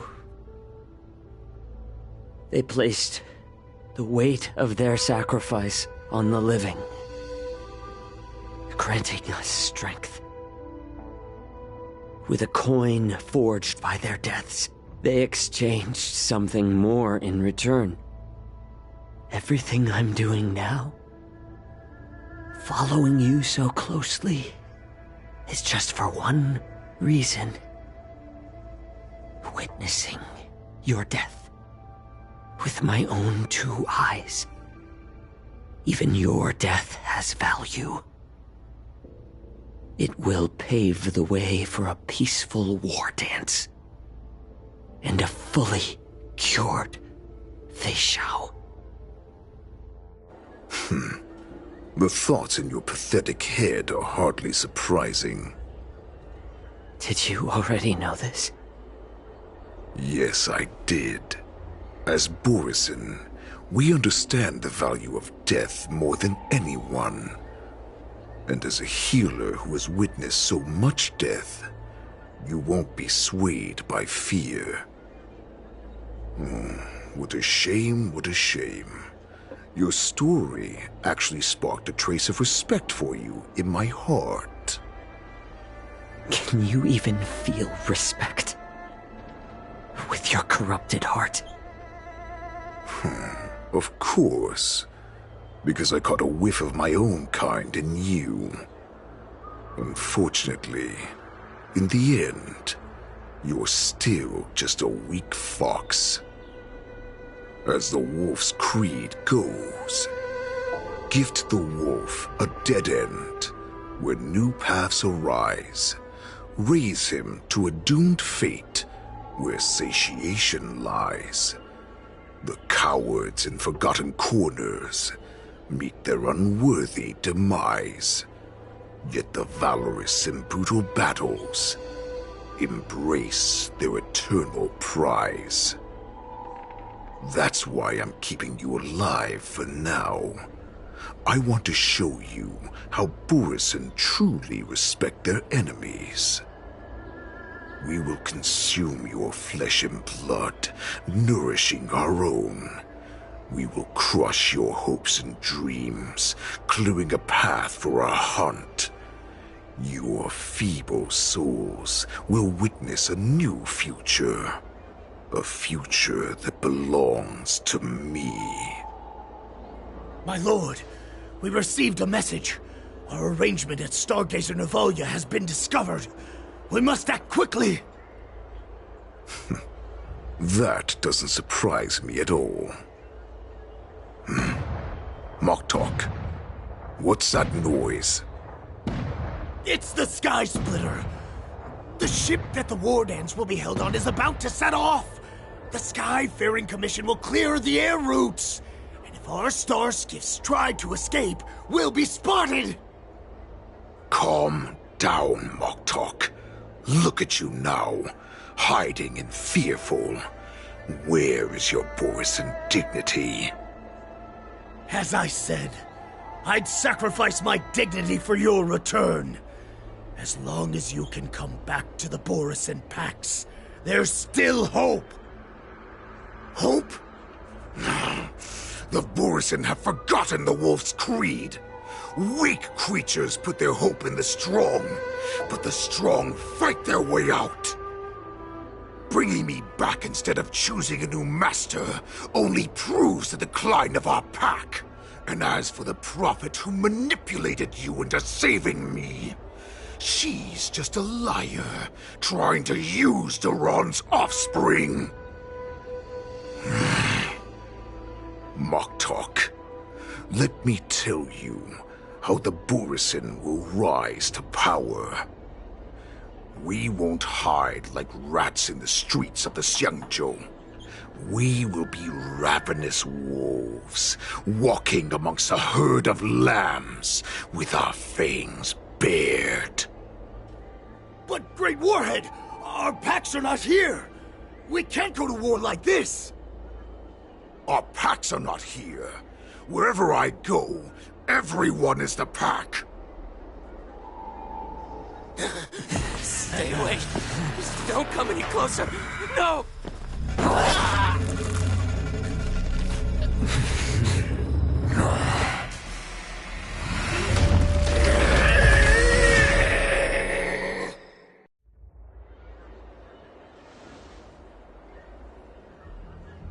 Moktok, we're the apex predators at the top of the hierarchy. As wolves, we create fear. We don't become servants to it. If you're blind to the path, I will be the crimson moon that lights the way for you. Share my crimson blood with our brethren. Use it to infect those Foxians and strike fear into their hearts. Now, you devious monkey, come out and face me. Xiao. Moza. Run. No, he can't run, and neither can you. You've come at the right time, monkey of the Yaoqing. Tell your general. Tell her that I will unleash a massacre here, drowning the Xiangzhou Lafu in blood. From this moment on, wolves bearing my blood will hunt on every street, feasting on the followers of that devilish archer. Follow me, my cubs. We shall stride among the prey. Give the wolf a dead end when new paths arise. Raise him to a doomed fate where satiation lies. The cowards in forgotten corners meet their unworthy demise. Yet the valorous, in brutal battles, embrace their eternal prize.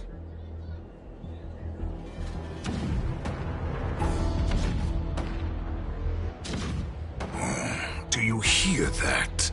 The rumble of the cannons. It brings back all the memories of past battles within me.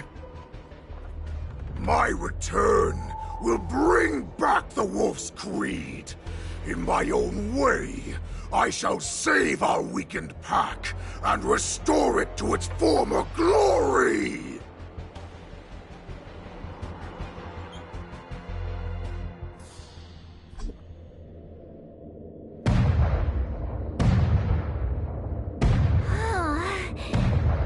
The Sky Splitter's gun salute is really loud.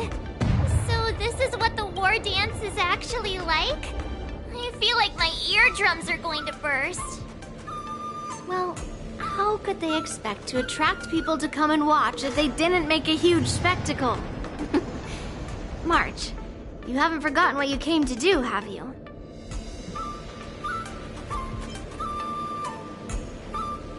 As a representative of the Xianzhou Lafu, I will defeat all challengers. That's the spirit. Sounds like you're all fired up. If you could just keep your legs from shaking so much, it would be more convincing, March. As the saying goes, the disciple takes the toil of their master. Remember, you are here under the identity of a Lafu swordmaster, taking the place of your no-good master Yenqing as the ringmaster. But what am I supposed to do if my opponent for this round is super talented and just wipes the floor with me in seconds? I'm still a beginner in swordplay. I don't know where I got the confidence when I agreed to help General YN. Come on, there's no need to worry about that. If you're defeated, then your opponent shall have to answer to me. Although, if that happens, the honor and the glory of the Xianzhou Luofu shall all be taken by the Dooming. Master Yun Li, please, I'm about to compete. Can you say something that will give me a little confidence? March, think about the great storms that you, nameless of the Express, have weathered along your many journeys. There's no doubt that you have faced far more terrifying enemies than your opponents here today, right? Don't you feel a lot more relaxed looking at it that way?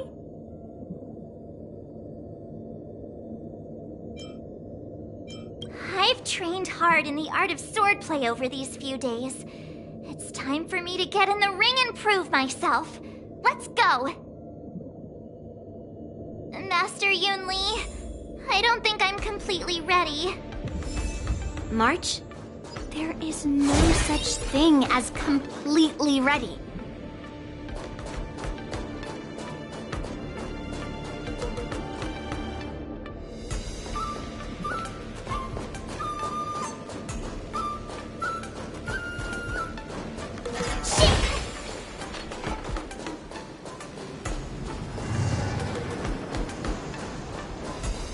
Miss Yun Li, Miss March, this way, please. I was informed of your arrival by Madame Yukong and came to greet you personally. The news that you will be the ringmaster in place of Lieutenant Yanqing has been made public, Miss March. Just now, as I passed the contestants' hall, I overheard them all discussing this news. The most common question I heard was, who is March 7th? If they ask you this, how will you introduce yourself? Do you have something prepared?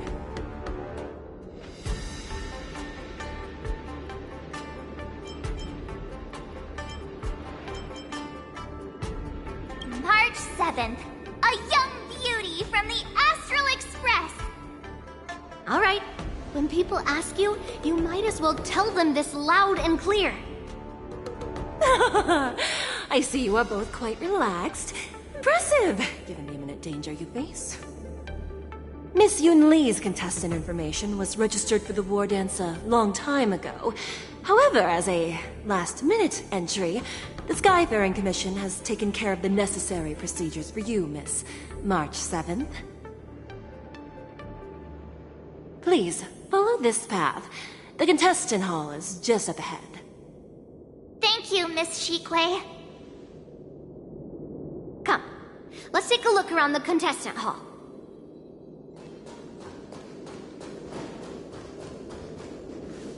So, this is the contestant hall.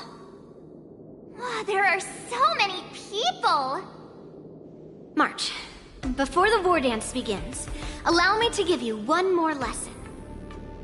My grandfather always told me that a weapon mimics its master. That means that a person's weapon will reflect their habits and personality. You've seen me wield old metal before, haven't you? Tell me, what did you observe from that? Waving around such a giant weapon, Master Yun Li favors using overwhelming force over strategy. You're not wrong. My battle style has always been simple and effective. One cut, and it's over. Observing the weapon that your opponent uses, assessing what kind of battle skills they excel at, and where their weaknesses lie, is the key to victory in battle. A shockingly heavy sword like mine, for example, is obviously not suited for a long, drawn-out battle. So, it would be best to find a way to drag the battle out. Why would you tell me your weakness?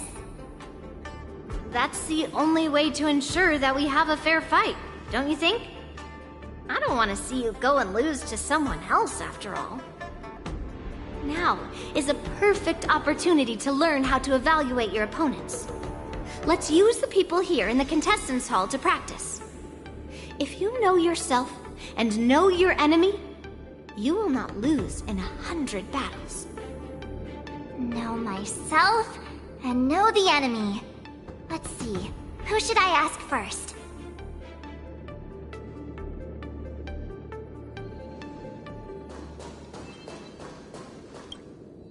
Ugh. I am not used to wearing clothes like this at all. Oh! You're March 7th! The stand-in for Lieutenant Yunqing, correct? That's right. And you are? As you can see, I am the journalist entrusted with interviewing contestants on site. I see the Skyfaring Commission has really gone all out as the host.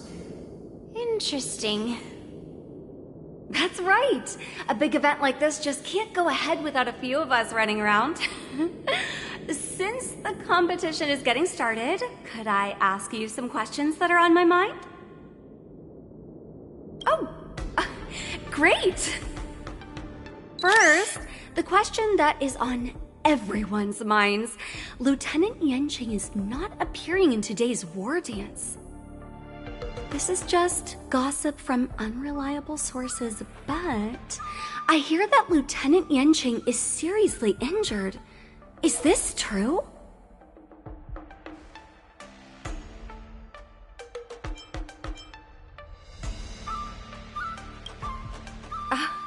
My apologies. This was very unprofessional of me. I see that Lieutenant Yunqing has his own affairs to tend to. Then, let us look forward to seeing a valiant performance from you, Miss March. Once the war dance begins, you will be challenged by master swordsmen from many different worlds, Miss March 7th. Are there any that you're looking forward to facing in particular? May I ask who that might be?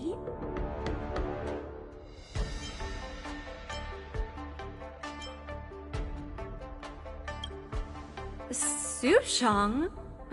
Who is that? I feel like that's a name I've seen a lot online recently. Thank you very much for accepting my interview. Much appreciated.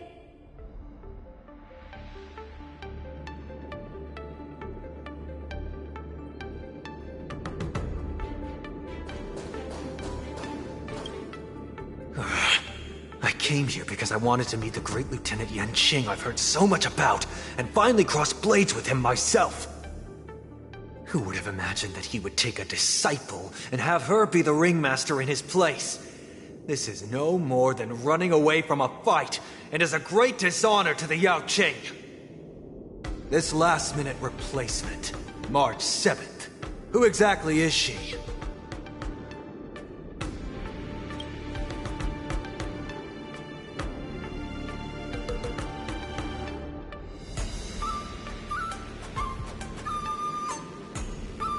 If I'd known I could use multiple weapons at once, I'd have brought my bow. Hello, miss. Are you here to take part in the Ringmaster's Challenge, too? That's right. I'm the March 7th that everyone's been talking about. What? You're March 7th? Don't worry. I'm a newbie swordmaster who's only been practicing the art of swordplay for half a month. March 7th. Standing before you is a seasoned Cloud Knight who has practiced swordsmanship for over 200 years. Tricking the opponent into underestimating me is a valid tactic too, right?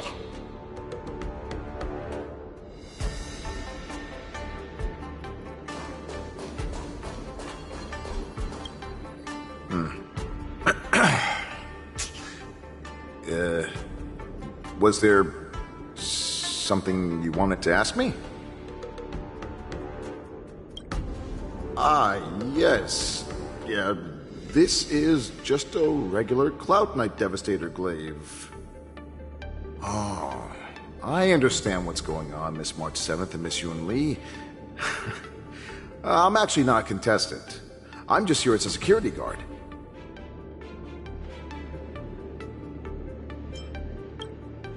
Nothing out of the ordinary. I guess you could say it's all fair winds and calm wolves.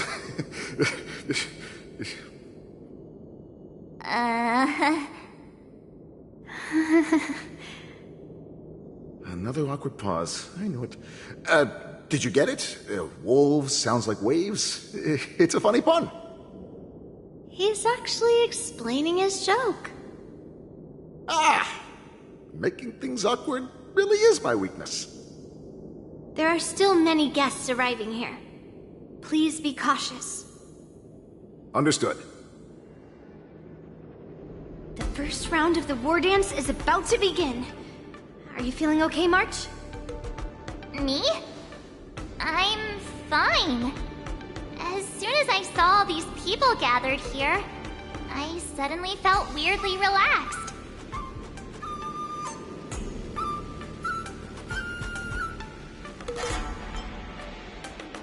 Just make sure to maintain this composure when you go in the ring. I understand why you wanted me to know myself and know my enemy. I don't feel as nervous as I did before. So, do you want to go out and see the ring?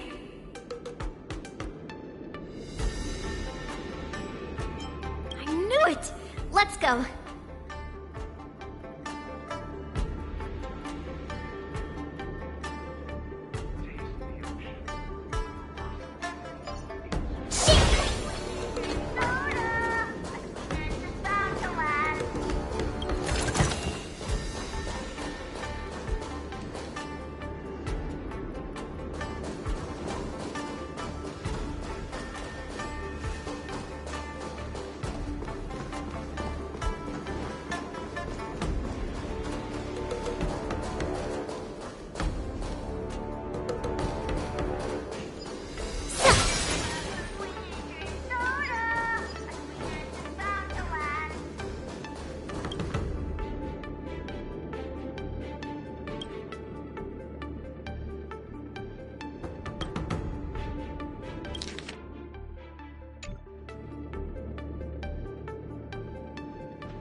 That's enough knowing the enemy for now.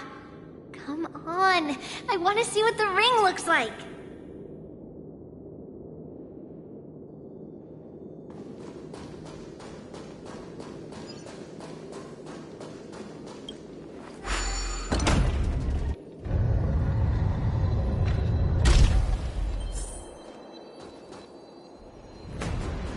If we walk through here, we'll be able to see the War Dance's official venue.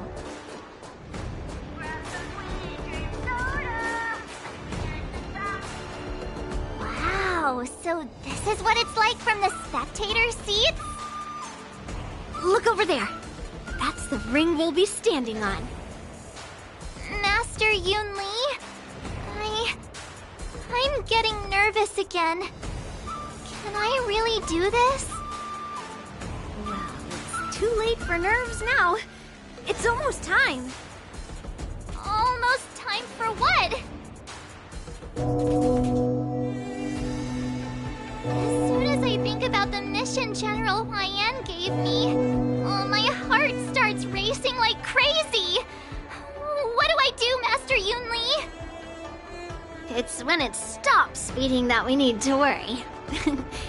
Just take in the atmosphere and prepare yourself. I have to leave for a moment and do some inspections around the ship. This was also part of Grandpa's orders. I wonder how Master Yanqing is doing over there. Hey, focus.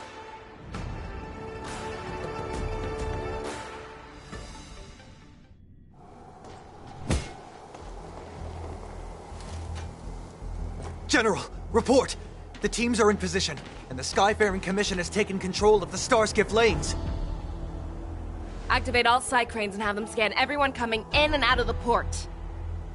Remain vigilant at all times.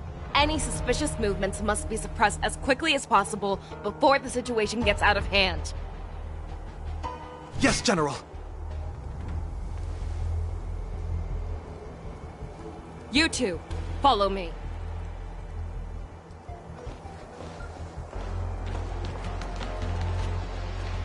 What's signals nearby, but we lost contact just a moment ago. that mean... He will be fine. Cloud Knights, search for the target.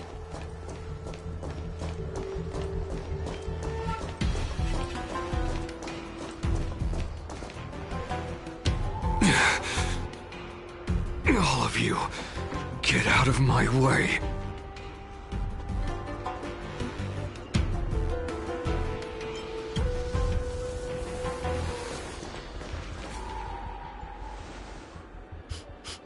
Wait. Don't go any closer. General, I failed you. That mad dog left me here as...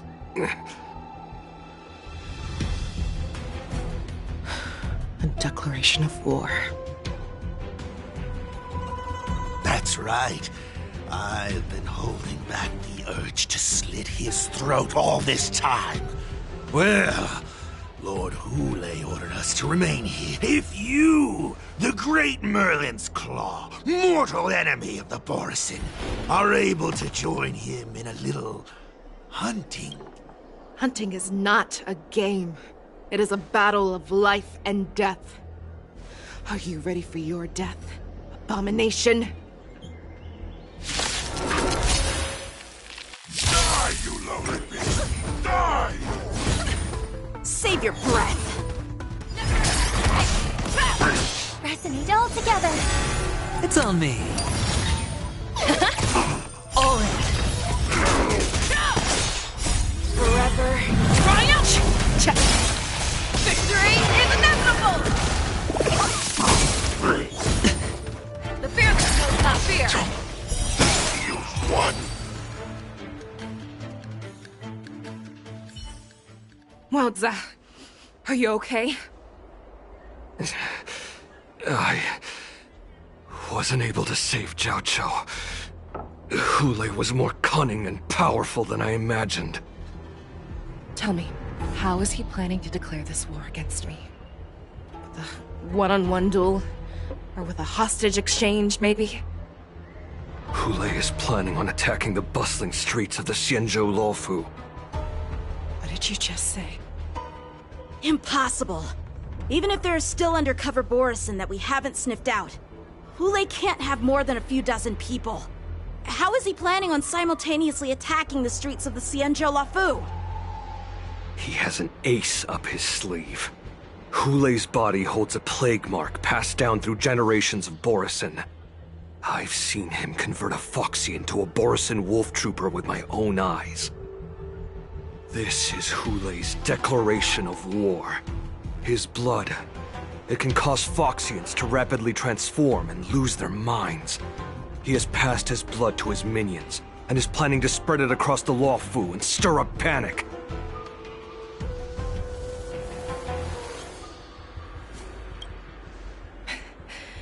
He wants to encircle us in one fell swoop. This beast is truly unpredictable. Contact the Skyfaring Commission and the Cloud Knights right away. Have them enforce a traffic ban and order all Foxians to remain indoors until further notice. The moment you see your enemy's declaration of war, it means that they have already begun to take action. But if Hule succeeds in getting this panic to spread... Do you remember what I told you before? Hunting is about thinking the same way as your prey, not just mindlessly chasing after them. What Hule wants is to see everyone on the Luofu descend into panic.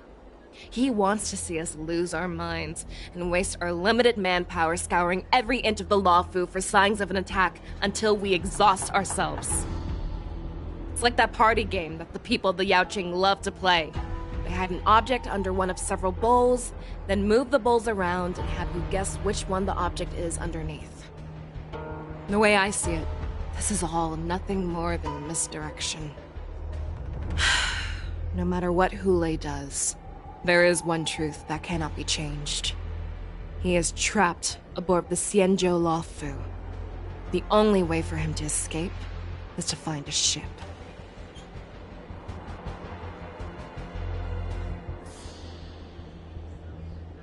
Right now, the only ship he'd be able to see is the Sky Splitter.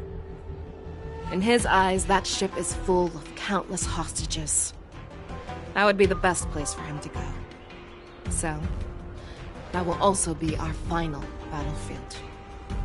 But if we're wrong about this, if he goes somewhere else, or if he does as he said he would, and his minions infect the Foxians everywhere with wolf blood, what do we do then? Are we just supposed to abandon those less likely locations? This is another lesson that you must learn outside of swordplay. Weighing your options and making a decision. There are always questions that we will ask ourselves, but never be able to answer. Before making a decision, we must destroy any hesitation that we are holding on to. Once we make a decision, we must fight off any regrets. There is a chance that we will make the wrong decision and allow our allies to be sacrificed in vain. There is a chance that we will predict our enemies' movements correctly, yet underestimate their strength and be overwhelmed in battle. But being lost in hesitation and failing to take any action will always be more harmful than taking the wrong path. We must make a decision, no matter what. Everyone, listen up. I will personally take charge of Starskiff Haven, evacuate the people, and prepare for any possible attacks. I will do my best to ensure that things are safe on the ground. Nameless, please lend us your strength as you did when the Ambrosial Arbor was reborn. I need you and Wildza to go in search of Jiao Cho. General, please entrust me with the safety of the Sky Splitter. I was originally meant to participate in the tournament, so now it is only right that I return to the Sky Splitter. If Hule does come to attack the Sky Splitter, Lieutenant Yanqing, I need you to hold him there until I am able to arrive. Please rest assured, General. If he dares step foot on the Sky Splitter, I, Yanqing, swear on the blade in my hands that he shall not escape.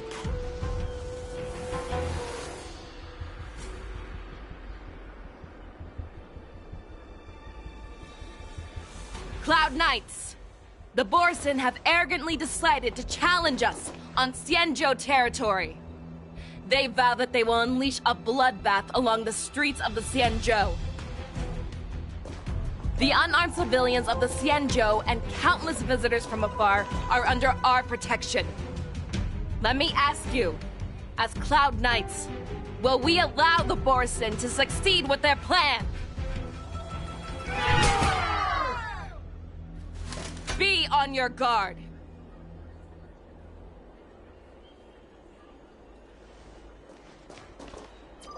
Calling Starskiff Haven. Have all Cloud Knights be on full alert for Borson attacks.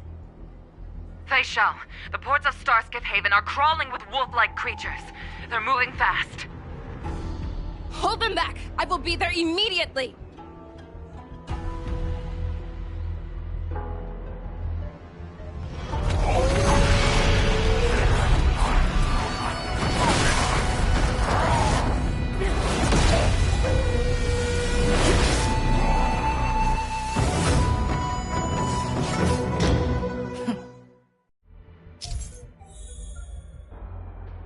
There you are, Fei Shao.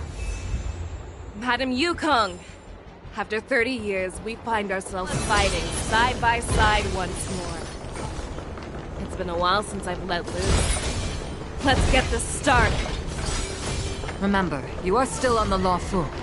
Try not to go too wild. All together!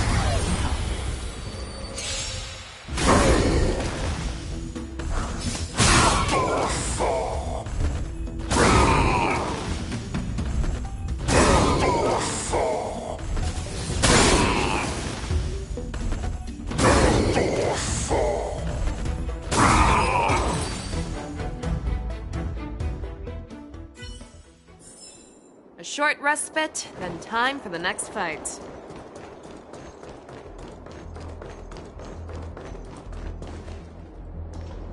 We have cleared out the enemies in Starskiff Haven. But it seems that there are fierce battles being waged at both the Exalting Sanctum and Arum Alley. I will prepare a Starskiff. We cannot allow the fighting to continue.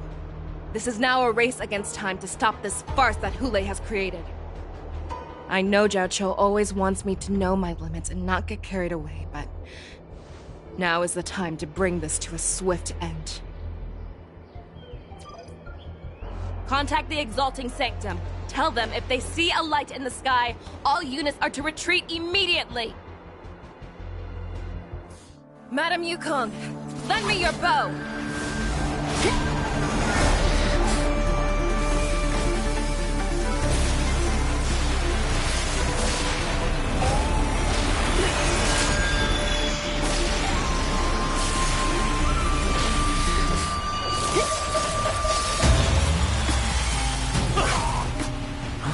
What's that? Everyone, out of the way!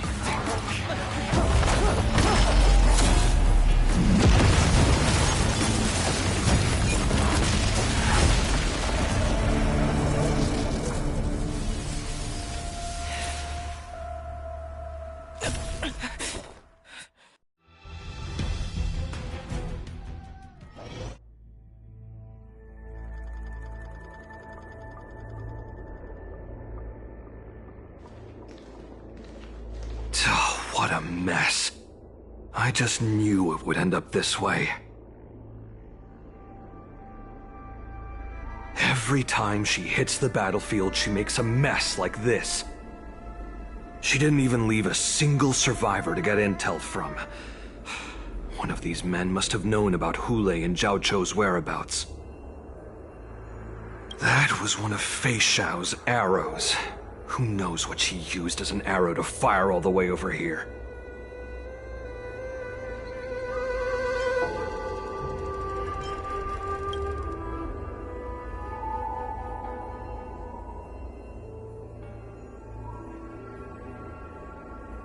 Take a good look around. If you can find one or two Borisin that aren't dead yet, let me know. I don't care how tight their lips are sealed.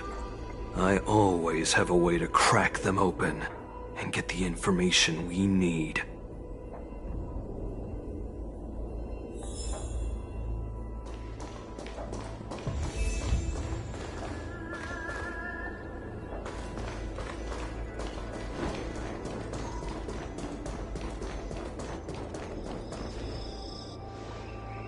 What a terrifying attack.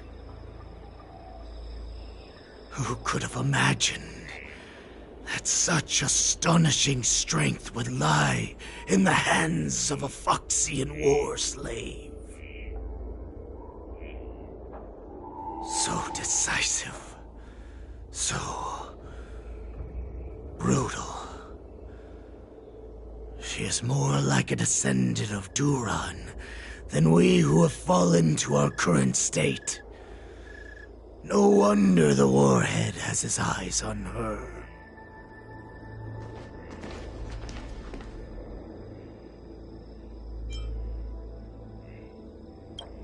I remember you, Mock Talk.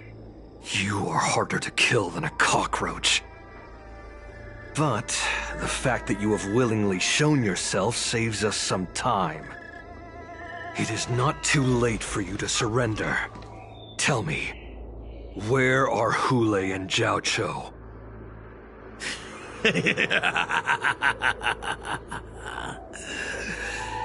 Save your energy, Yao Qing monkey. If there is one principle that we beasts know well, it is that we might have to break off an arm to break free from a cage. Today, I will be that arm. I lived as a hunter for many years, yet I have only followed the Warhead for this recent, brief period. However, his existence has brought light back to our once blind eyes, like the moon of Verdantia. He has shown me the way. The descendants of Duran have abandoned the Wolf's Creed. In order to ensure our survival, we took solace in the shadows and fed on one another. We were no longer wolves. We were no more than rats, living a dirty and pathetic life. Thanks to the gift granted to us by Lord Hule, I have shared his vision and his blood. The descendants of Duran should live for the victory of the pack, and they should die for it as well. Come, Yao Qing man. Show me your fangs. We will fight to the death! Puh! How honorable, you mangy dog. But you seem to have misunderstood. There will be no fair one-on-one duel. Let's see how tough you are once we've put you down.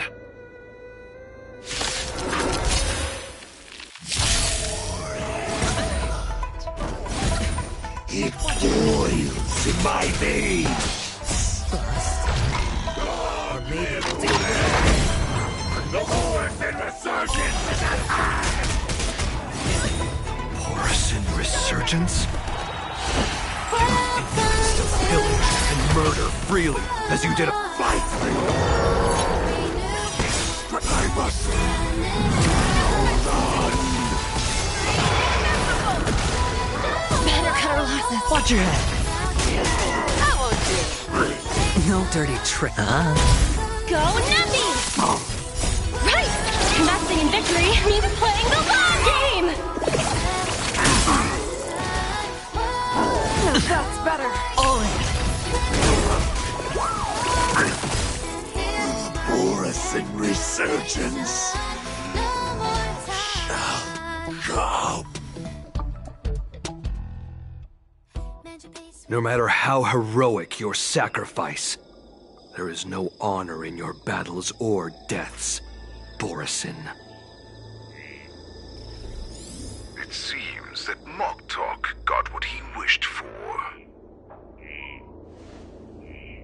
Hule, your declaration of war is over. From now on, no matter where you run, General Fei Xiao will catch you and send you to the same fate as Moktok.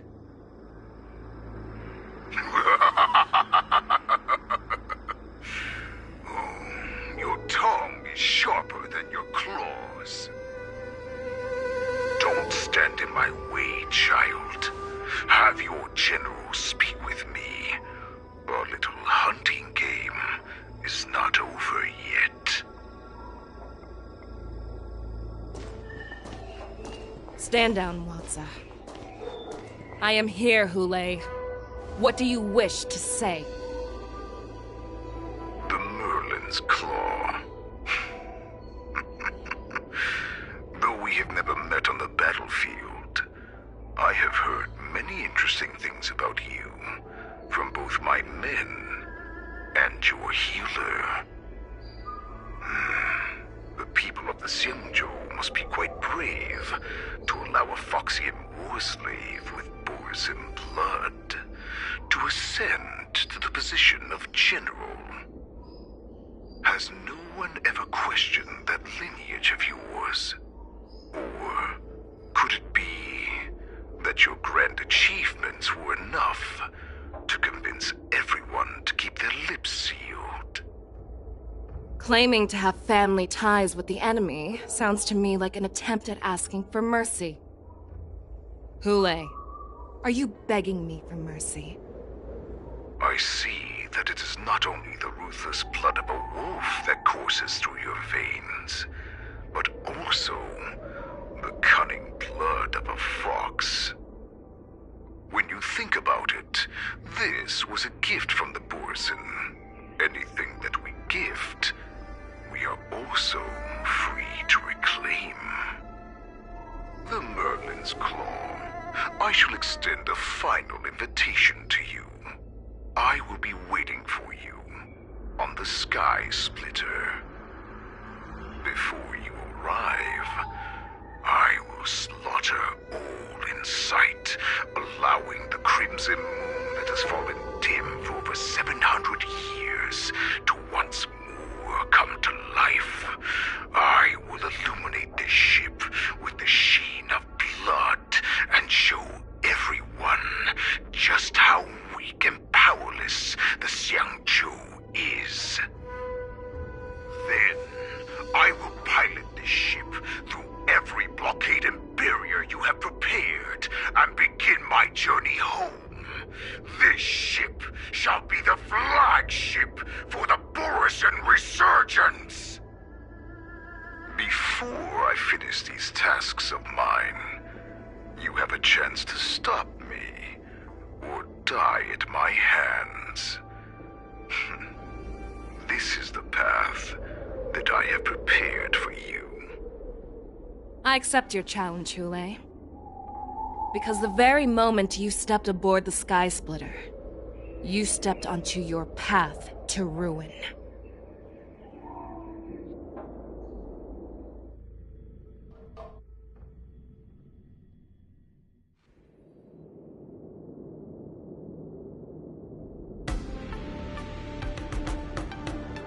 I'm entrusting you not only with the honor of the ring, but also with the security of the Sky Splitter. That's easy for my grandfather to say. But this mission doesn't seem so simple anymore. The first round of the tournament is about to begin. I wonder how Yanqing and the others are doing. According to the plan, I should seek out the Cloud Knight soldiers aboard the Sky Splitter and see if they've discovered anything. Maybe I should take a moment to meet with March before the tournament starts. March is in the contestants' lounge right now. I wonder how her preparations are coming along. March, it's me, Yunli. Are you okay?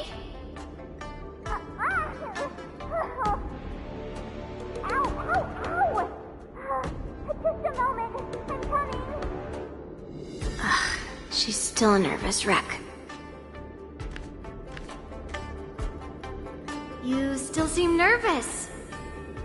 I wasn't this nervous before. It's just being alone in this lounge, I can't stop thinking about everything. I mean, not only are we taking part in the war dance, but we have such an important mission to carry out as well. March, calm down. Don't worry about your mission. You have me here too, right? I know my grandfather said that you must represent the Luofu as the ringmaster. But don't let that intimidate you. Ask yourself, you are a nameless of the Astral Express. You have always been free to come and go as you please. So why did you board the Sky Splitter with me when my grandfather gave us this mission? Why? Because I also want the war dance to go smoothly. For us Nameless, even though we're just visitors at every stop, it was here that I met my two masters and made many new friends. I want the war dance to go ahead without any problems, for everyone's sake. Good answer. The tournament is about to begin, so I must go carry out the mission that Grandpa gave me. March, may your blade be sharp and your victory glorious. Thank you, Master Yunli. According to Grandpa's plan, I should seek out the Cloud Knight soldiers aboard the Sky Splitter and see if there have been any new developments.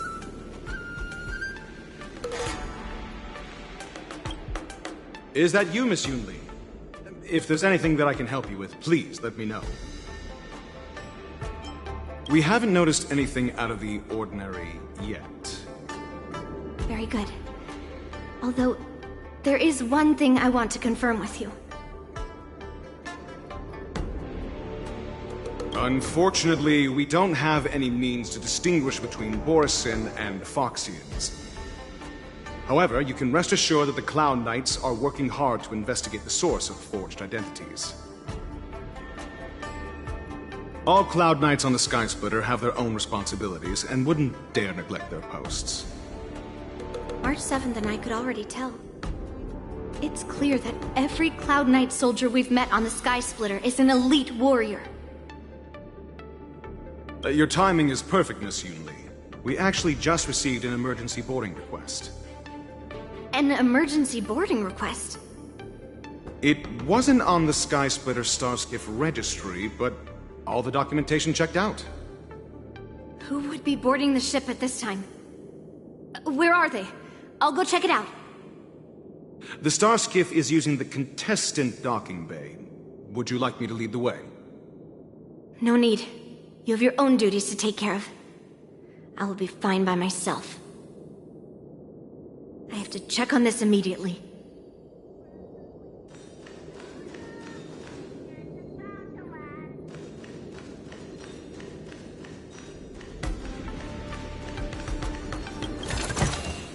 Hello there.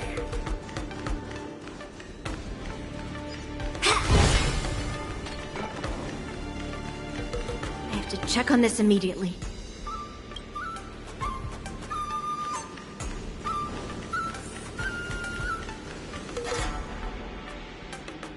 Routine inspection! All passengers, please prepare for an inspection. So this is the suspicious Starskiff. Where did the passengers go? I'm going to count down from 10. If you do not come out, I will destroy the ship. 10, 9, 8, 7, 6, 5, 4. Time is running out. 3, 2, 1. Wait a second!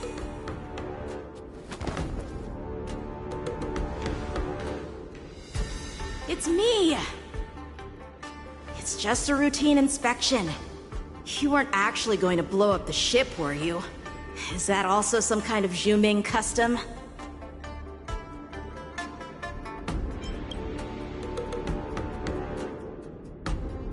Wait! Even though the Borisin can disguise themselves, they can't turn into someone as short as me. Put your sword away. Didn't little Yanqing claim he was going to give up being the ringmaster and go on the hunt instead? Help shoulder the general's burdens? The Borisin on the ground suddenly launched an attack. General Fei Xiao was concerned that this was all a diversion by Hule, so I requested to come to the Sky Splitter and provide support. I can't believe you ended up back here on the Sky Splitter after running around all over the place. But you're too late to enter the tournament now. Following Grandpa's plan, our disciple March is taking your place as ringmaster. Aren't you proud of her? When I first heard the news, I was definitely proud, but also a little concerned. More manpower is always a good thing, since the Sky Splitter is so large. Oh, and by the way, you should know that... What's happening?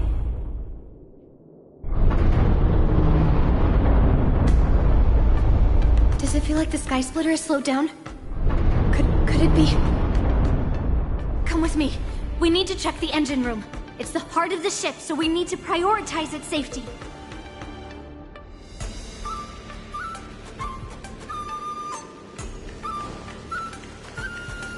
The war dance is about to begin. Contestants, please make your way to the arena.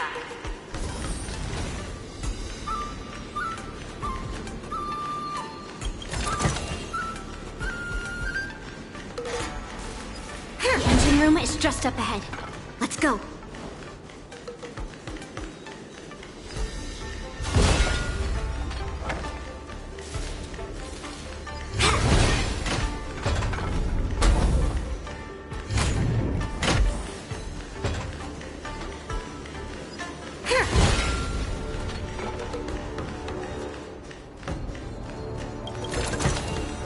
What do we have here?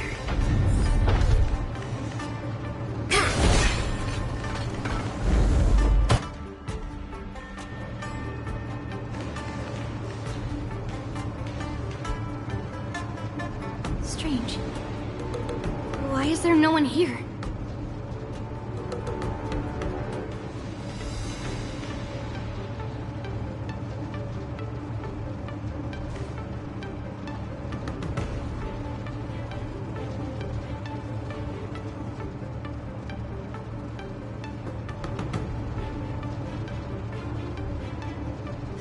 Cloud Knights. They're over here.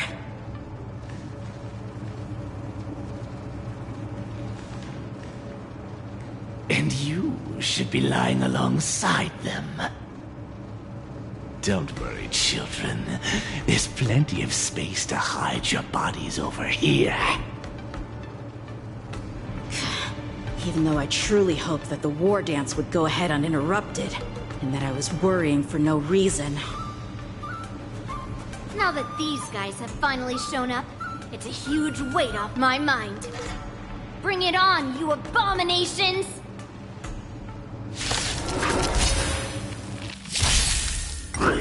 No dirty tricks there. Right on time. Yes, you! Bust. Or maybe I'll take it all. Never hesitate! Too slow. Forever. Triumph! Victory is inevitable! Resonate all together. Watch your head. Now that's better. The fearless knows not fear.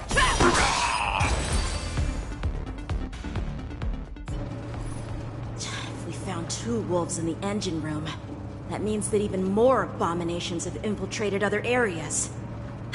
Hule is already aboard the Sky Splitter! There's no time to talk about this. The war dance has already started. If my guess is correct, the Borisin will most likely use the ceremony to begin their slaughter. Let's go. We need to get to the war dance ring.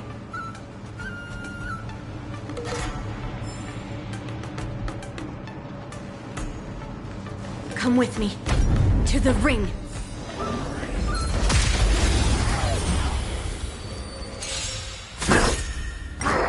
No dirty tricks, right? Right on time.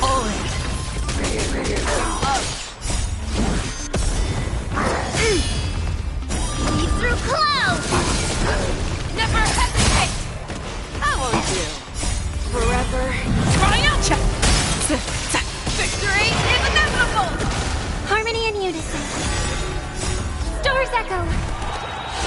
Welcome to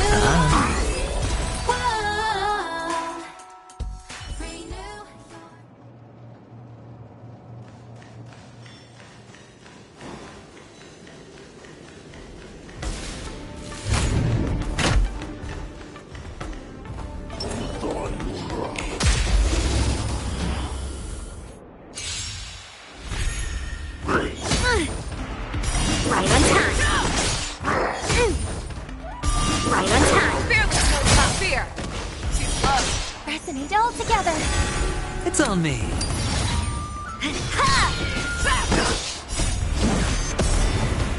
Forever. Triumph! Victory is inevitable! Watch your head.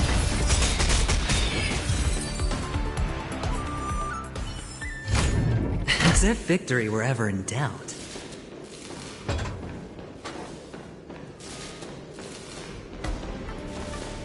This way. We're not too late.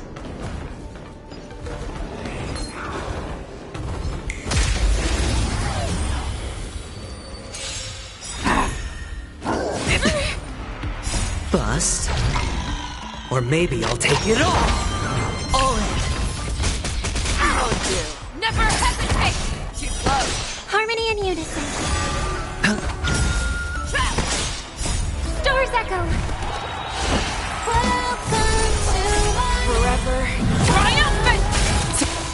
Victory is inevitable! The fearless knows not fear. How will you? Watch your head. right on time. Never hesitate!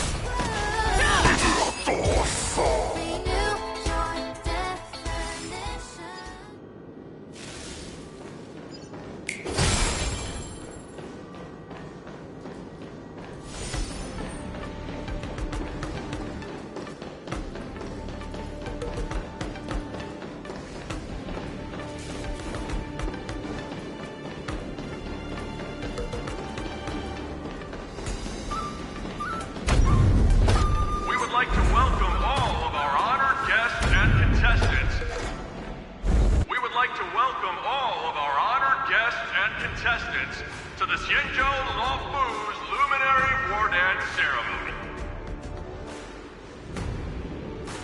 Before we get the first round underway, our organizing committee would like to introduce you all to a host known throughout the cosmos, Mr. Albert. He is here today as our special guest host.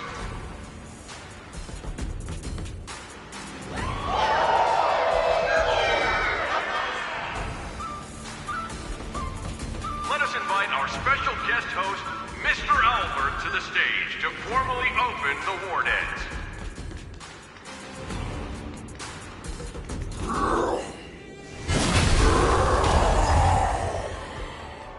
Your war dance ends here.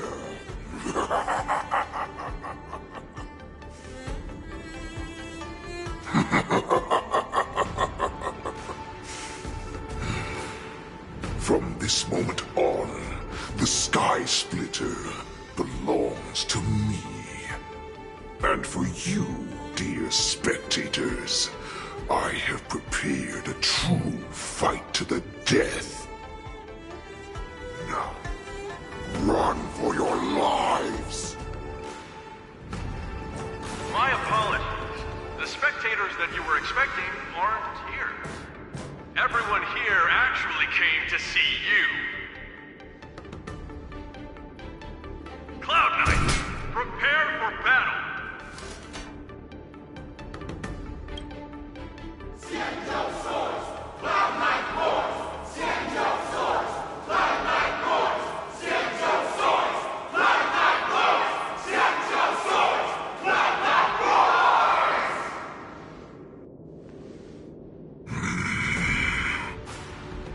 I see you ready for me.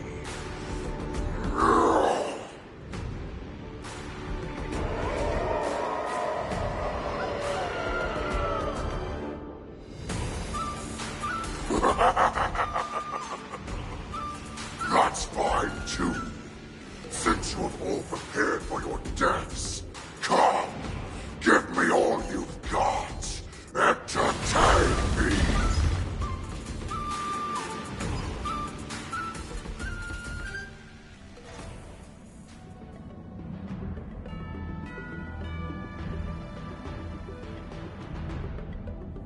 Surround your enemy, but leave one side open.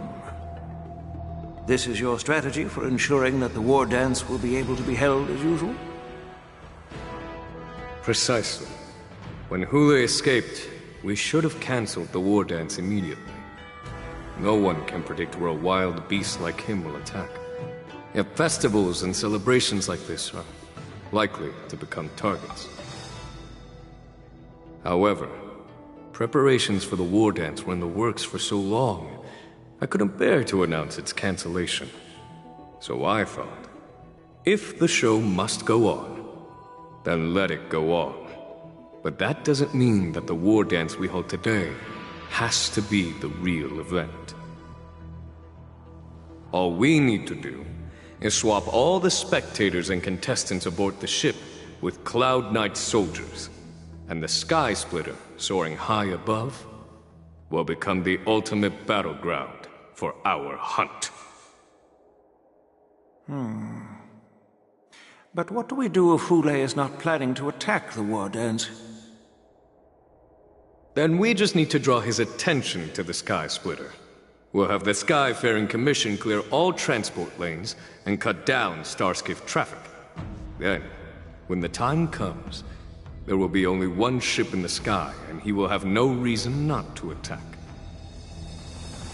General Fei Shao will be in charge of scaring the wolves and cutting off their other means of escape, making him think that this will be his best way out.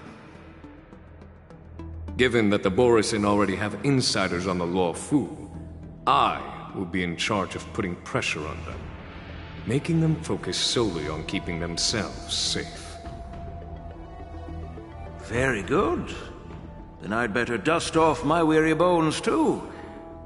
I will go with the Skyfaring Commission to guard the Jade Gate and ensure that things do not spiral out of control. Knowing that Elder Huayan is part of our last line of defense is a great comfort.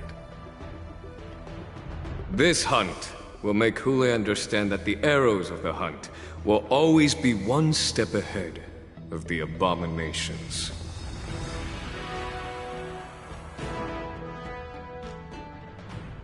That jolt just now. What's going on? It feels like the entire ship has started to slow down. Borison must have actually infiltrated the Sky Splitter. Based on General Huayan's orders, it's time for me to take action.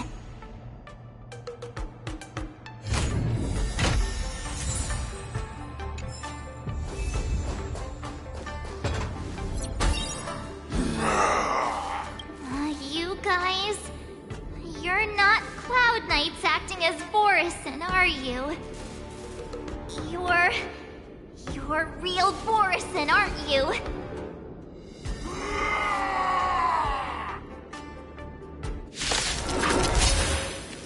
Oh, looks like the General's arrangements are finally coming in handy. I need to find Yunli and the others as soon as possible. Nice job! The fearless knows not fear! Harmony and unison. No dirt. All in. Forever. Triumphant! Victory is inevitable! Bust. Or maybe I'll take it all. Yeah! Never hesitate! I won't do. Watch your head.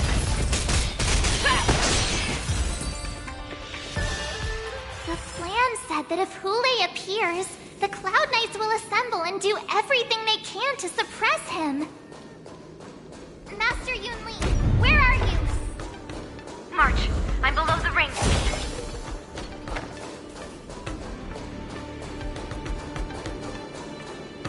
The hall below the ring.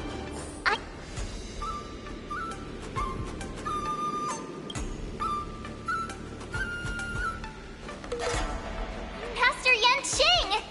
What are you doing here? I was concerned about the safety of the Sky Splitter, and my dear disciple, of course.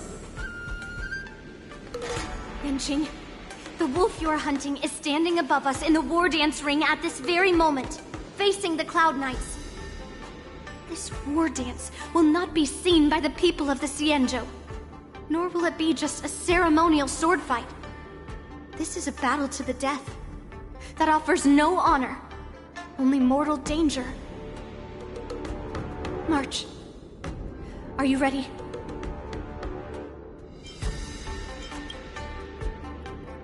To use General Jing Yuan's favorite expression, since I'm already here. Yunli, Miss March, may your blades be sharp, and your victories glorious. May your blades be sharp, and your victories glorious.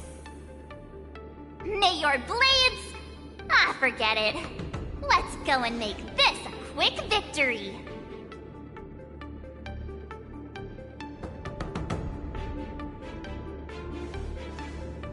Let's go.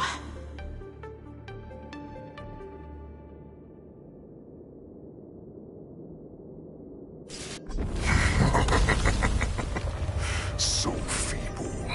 Such weakness is truly pathetic.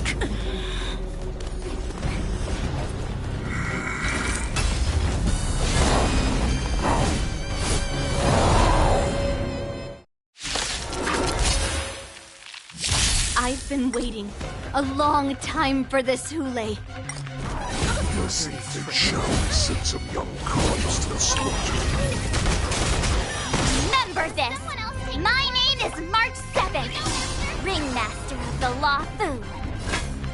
Does the Central Luofu not have any worthy warriors?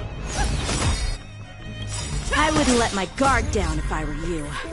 It's about time this old wolf tasted defeat at the hands of the young cubs. It's on me. Ready to stop! Fangs and claws got dull. Watch your head. Now that's better.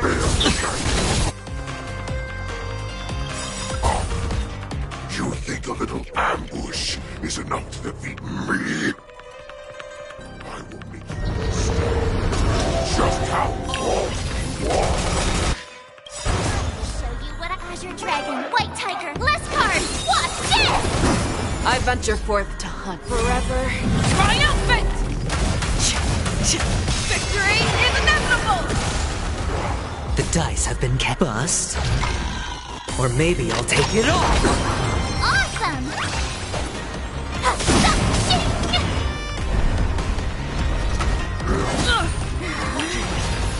That's insane power!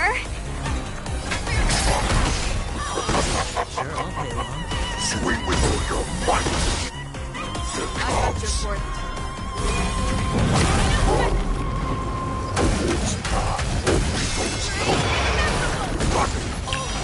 Never an option! Tricks, alright. Watch your head.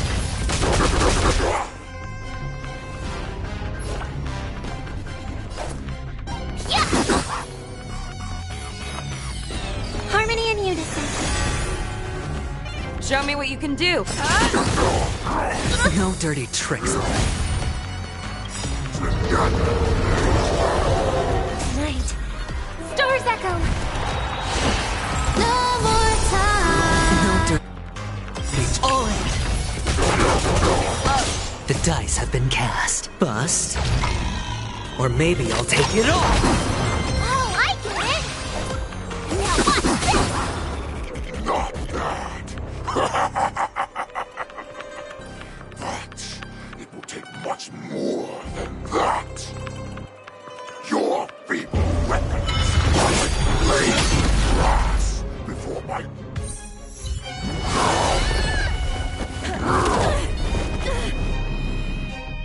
I've had enough. Time to finish this game. What's happening?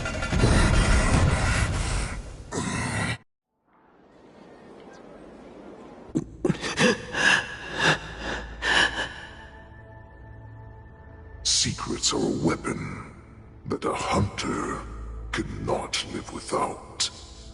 Those that have no secrets are no more than prey, cut open and waiting for death. What you're saying is, in your eyes, I am no more than prey that has exhausted all of its secrets and is simply awaiting its death. Do you think you have some other escape route? Jiao Cho, I have already peeled back your disguises and defenses, layer by layer. I know all the secrets that you and your general have buried so deep. But you have told me all of your secrets too, Warhead.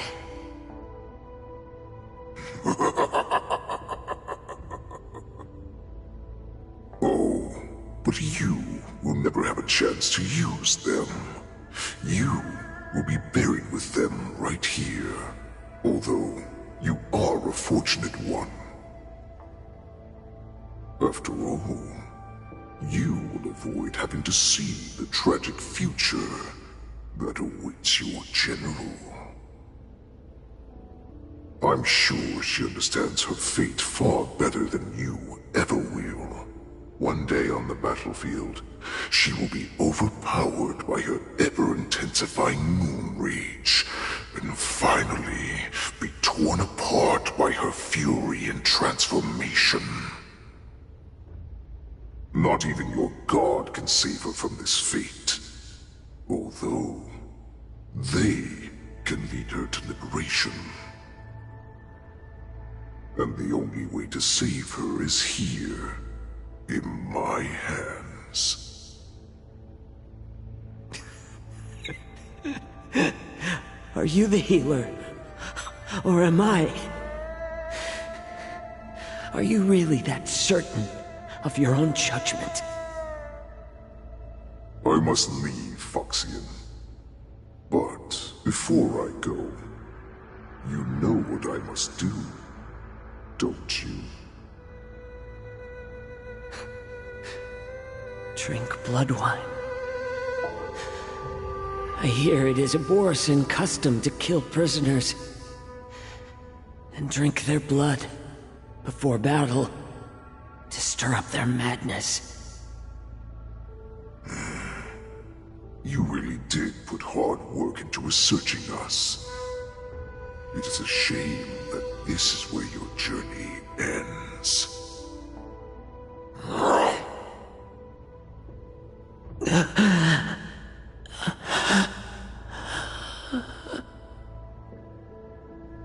Are you the healer, Jiao Cho? Is there anything that I can do for you? I heard that you saved me. There's no need to thank me. If you're a healer, can you cure my moon rage? And what if I can?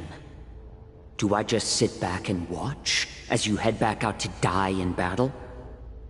Listen to me, child. Your condition is not suited for the battlefield. Okay, then can you cure war? What are you talking about? I'm just a healer. All I can do is... So all you can do is heal us and let us go cure war. Such arrogance, young lady. This war has been waged for thousands of years, and it will only continue. What do you mean by cure war? All you will achieve is getting yourself killed. You healers work yourselves to the bone to save people, even though there will always be sickness and death. So we will also keep fighting. I cannot speak for the dead, but I know that General Yueyu, as well as all the warriors that never returned from battle, will not have died in vain. They fought so that others could make it home alive. Your actions are no different.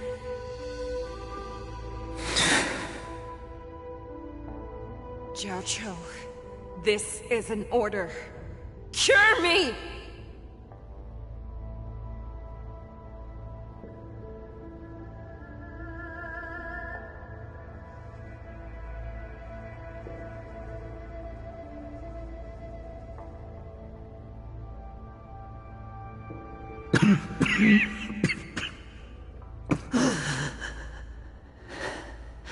Those who have no secrets are no more than prey.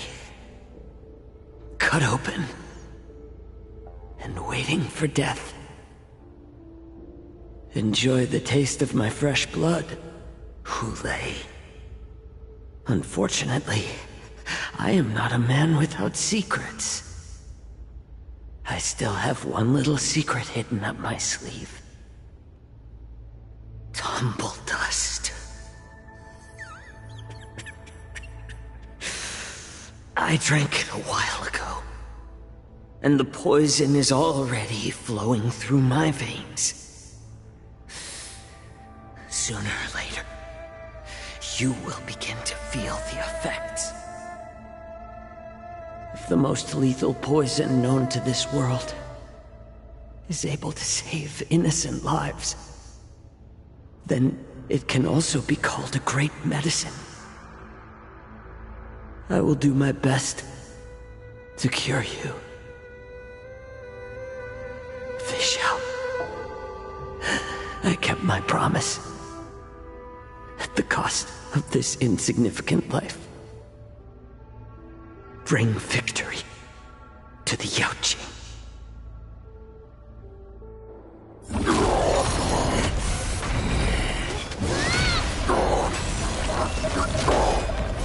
So, you want to play dirty? Here, it's colder. My sword is even colder!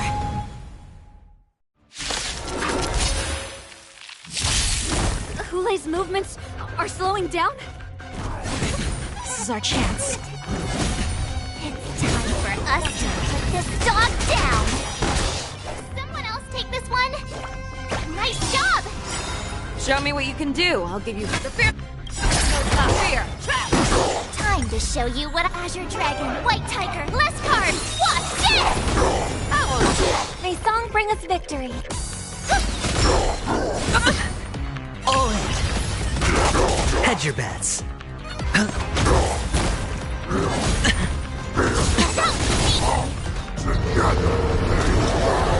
Watch your head.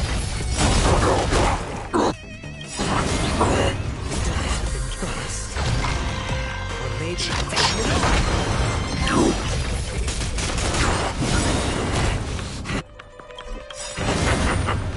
The pathetic little poison like this. This is enough. Turn the tide of battle.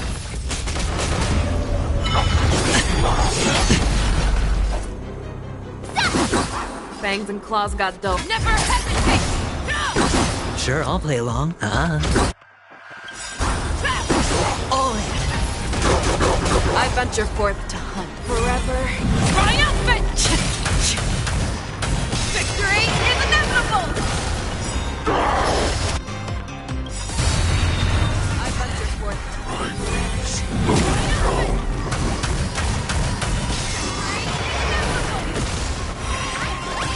That is not me. Maybe I got killed. That does not mean you cannot be overpowered. Boule, take a good look. The power of the Cloud Knights is in my blade. No dirty tricks. Time to show Azure Dragon, White Tiger, less cards, watch this! I could take 10. Here you go, Master! Impossible! How could a mere whelp defeat me?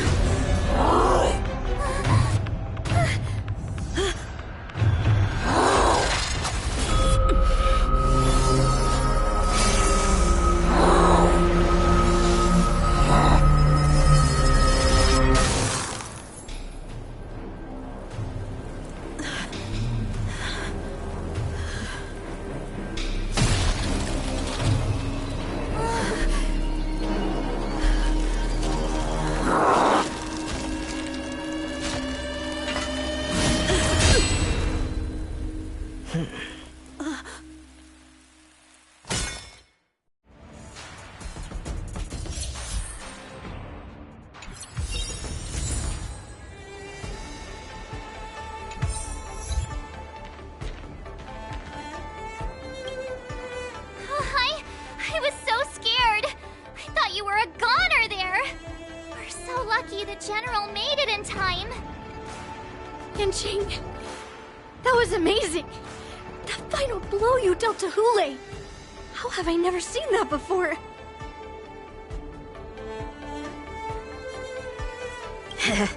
Do you want to learn it? I can teach you. But I'll need some time to heal up first. I hate to say it, but if you can teach me that move, I'll maybe admit that you're just a tiny little bit stronger than me.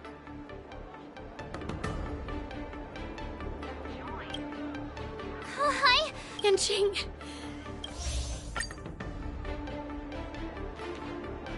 The hunt is finally over.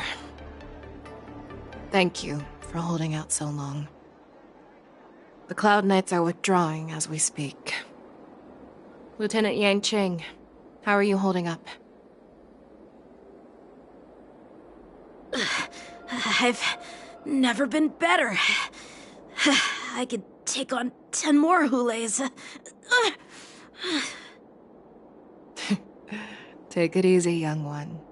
Your wounds look quite severe. I'll have the Alchemy Commission healers see to you when they arrive. Who would have imagined that I would arrive late to the battlefield for the first time in my life? No. Perhaps you young ones' blades were just too fast for me. I originally thought, in the best case scenario, you would team up and hold this beast back while protecting yourselves. However, you joined forces and defeated Hule.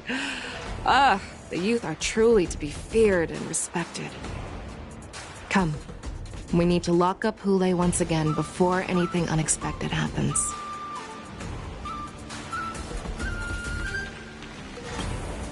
Such an unforgettable blade. So similar to the one wielded by that woman who defeated me all those years ago. Over 700 years have passed, and I thought I would have a way to overcome it by now. But in the end, my fangs and claws were too slow.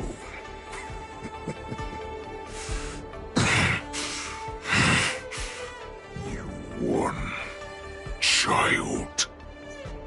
Stop struggling, Hule. There's plenty of time for you to be tortured by your regrets when you go back to the Shackling prison. Yes, I was defeated, but this was not unexpected. And regardless, you still showed your face, Fei Shao.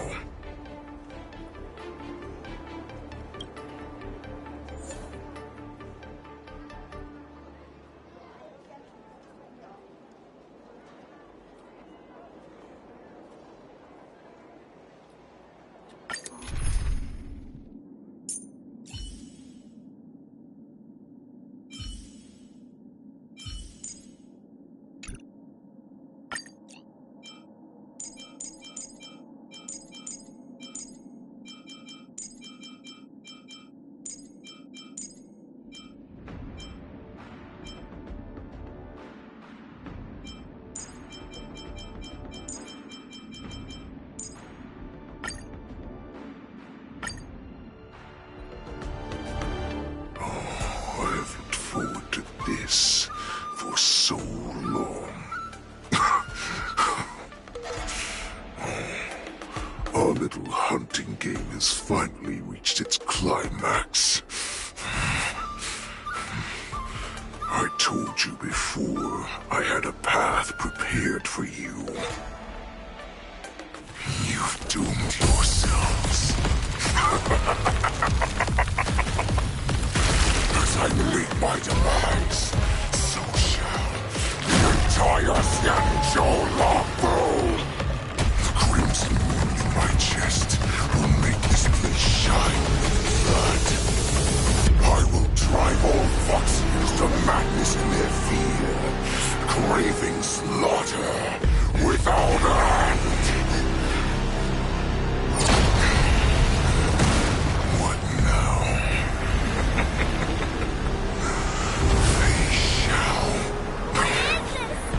This is the heart of the Borisin Warhead, a product of the Plague Mark. I'll leave the next part to you.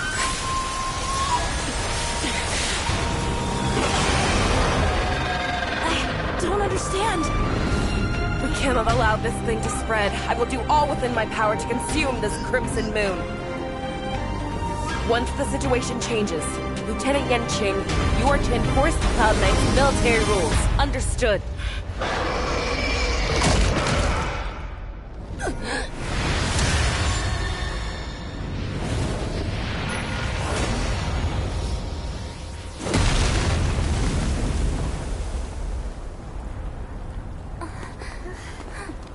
General!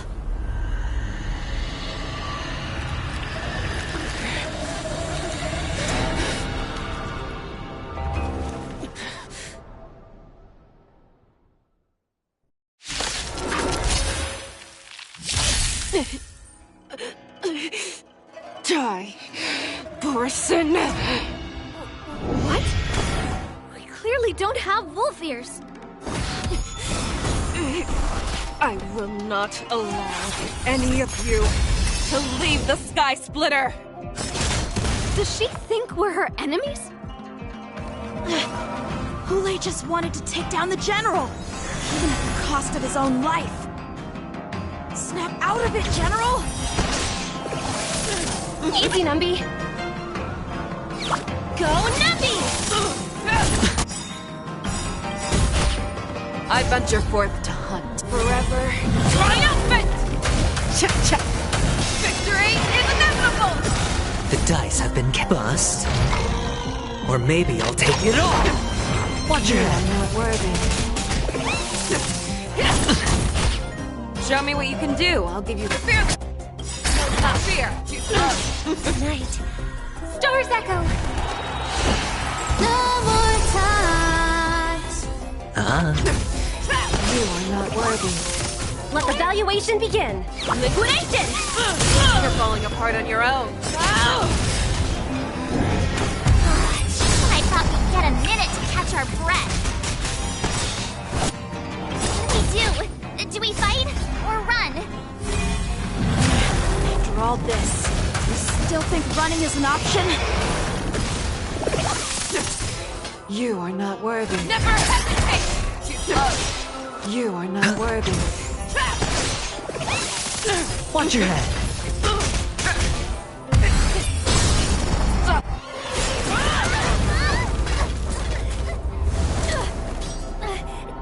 We can't let her get away! But do we stand any chance at all?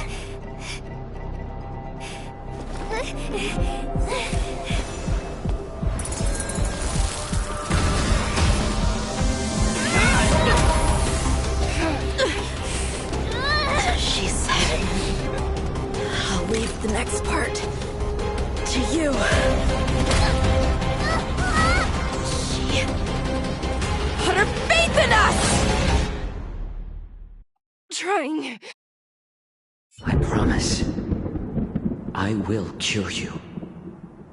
Feisha. No one can live forever, Jiao Chou. This time, I must break my promise.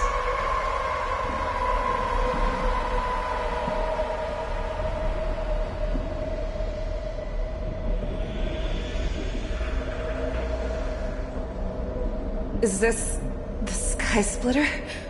Or somewhere else? Lieutenant Yanqing, you are to enforce the Cloud Knight's military rules. Understood. We can't let her get away! Snap out of it, General! You always leave the hardest battles for yourself. Even now, you would never run away. Isn't it strange that as your enemy, I understand you even better than your own allies? Ule? This rage, I remember the taste. I know that it was never victory that it thirsted for, but the hunt itself. Isn't that right, Fei Shao?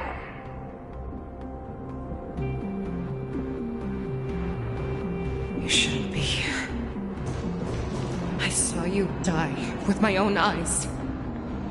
Just consider me a figment of your imagination. Before every hunt, I make preparations for defeat and retreat. But not this time. This time, defeat was exactly the ending I was racing towards. When I learned your story from Jiao Chou, I realized that he had always been hiding a secret, and that not even the healer himself understood the meaning of this secret.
Xianzhou is weak, they play the victim so they can win your sympathy.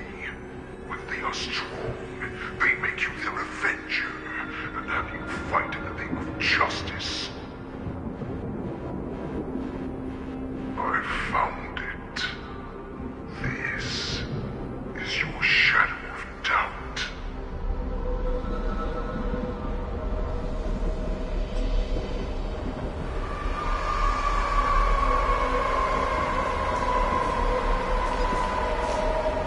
So-called survival of the fittest is nothing but an excuse. You cannot weaken my resolve, Hule. Blinded by the fury of your moon rage, you slaughtered your allies. Merlin's Claw, you have betrayed the Alliance. Your actions are no different from those of the abominations we stand against. At the end of the day, it is the blood of the abominations that runs through your veins. One day, you will inevitably become an enemy of the Alliance. Cloud Knights, formation! You ran to the arms of your new master's army without hesitation. You thought that you had found freedom, respect, and recognition.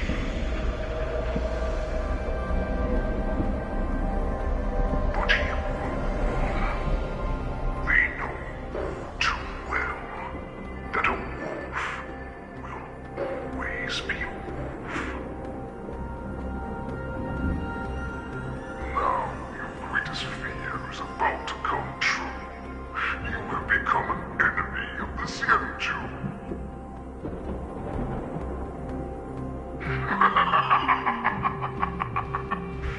This is your fear.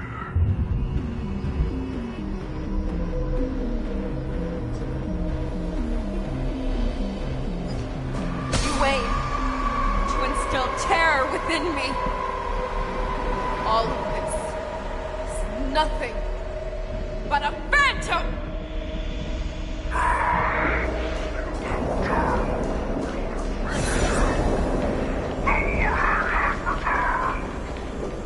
It's time to return to the pack, Fei Shao.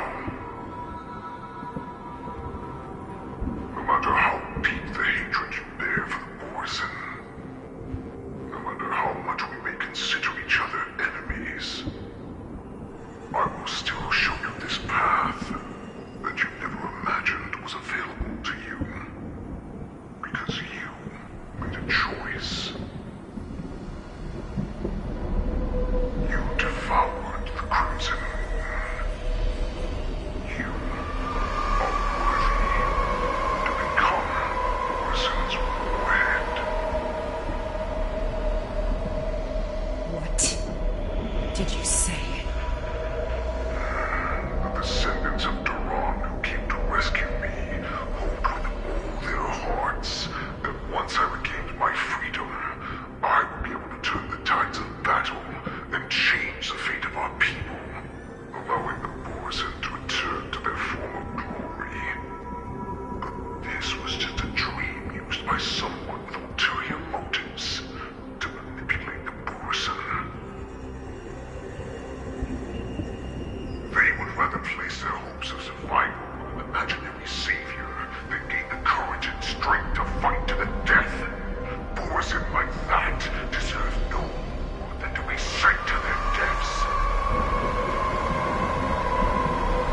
And I, a prisoner who was held captive for over 700 years, a criminal of war who was deprived even an honorable death in battle, would become a puppet upon my return, at the mercy of others. This is a fate that I will never accept.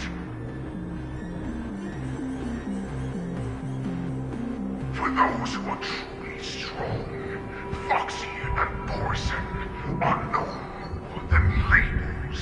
Someone who is truly strong chooses their own path. I will create that path for myself. I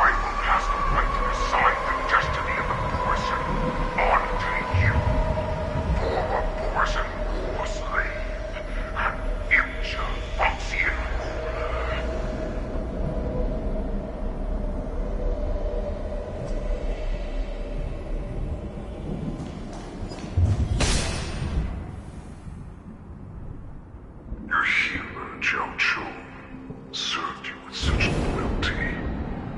He was even willing to die in order to cure your moon rage. I told him before that the only way to save you lay in my hands.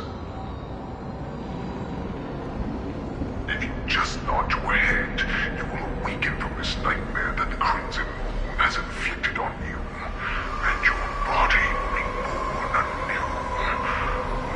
From that moment, you will no longer be trapped by your rage.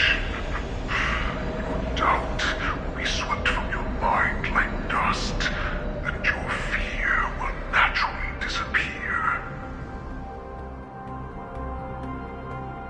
So this was the path that you prepared for me. To become a new you. That's right. We are so similar after all. We are both monsters that were born for war, and die for war.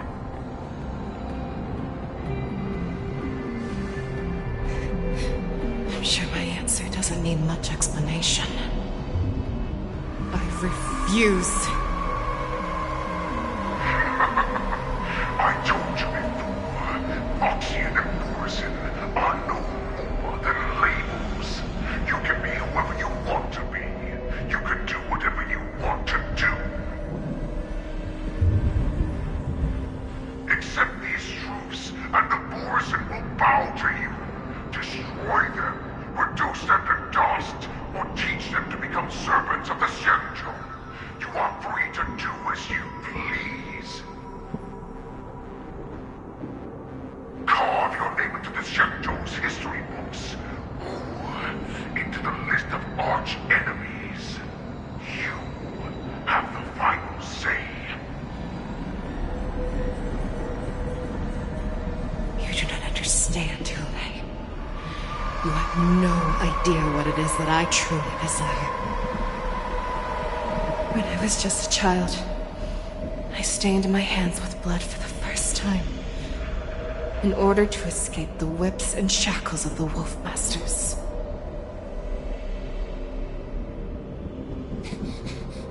Nirgal, don't stop! Keep running!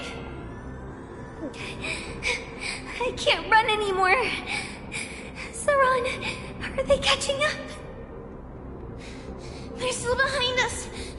Don't stop! Nirgal, look up! Look at that light in the sky! That's a shooting star. It's shining down on us. If we just tell it our wish, we can have our freedom. We will all be able to escape. We'll win our freedom and then share it with our cooler brothers and sisters. So you have to run. Quickly! We can do it! We can escape!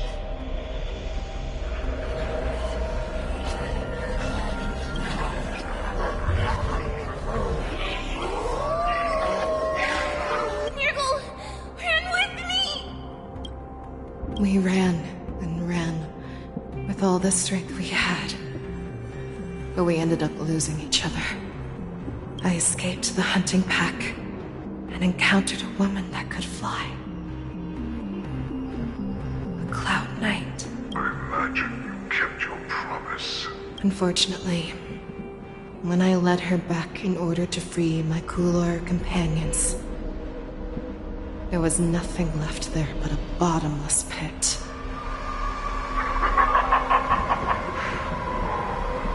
Light of the devilish archer.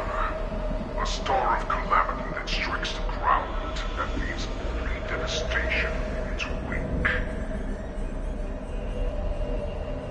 In the years that followed, I followed the trail of that light alongside my Cloud Knight allies, and saw it fall countless more times. Gradually, I came to understand. That light was not some shooting star that carried wishes and aspirations. Each Lux arrow meant that countless lives in a helpless world were about to be obliterated. I prayed to the god of the skybow that I would never have to witness one of these shooting stars fall again. But they ignored my prayers. That's right. They never answer us. They just let us loose in this world to massacre each other. That is why the fierce battle between us has raged to this day. If the gods who never bleed will cry, who walk silently from above, refuse to listen to the prayers of mortals, then we have no choice but to fight for our own desires. Do you understand now, Saran? You and I are similar in more ways than you think.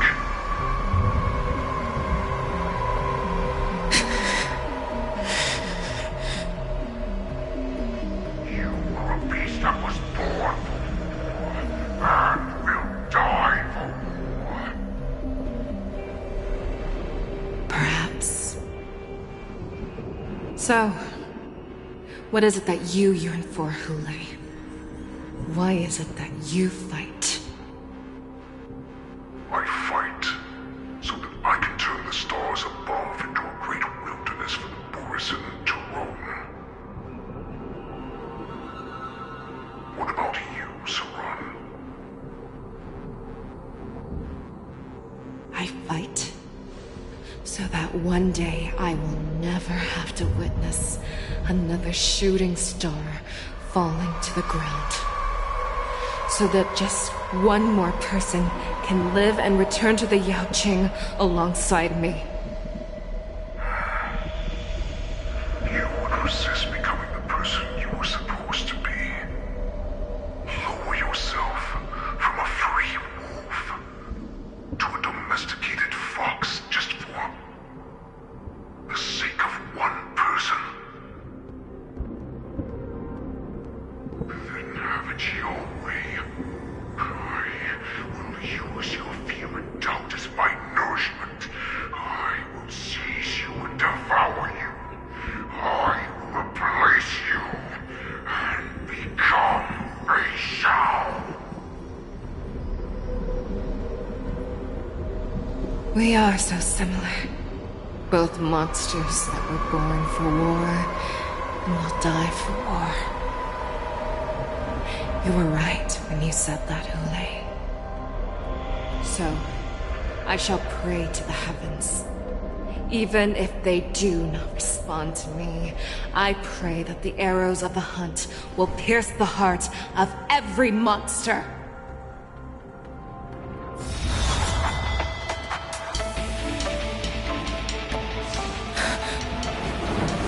Do you see me, shooting star?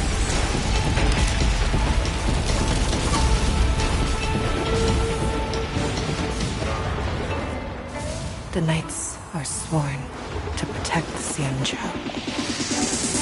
I will uphold this vow until my very last day.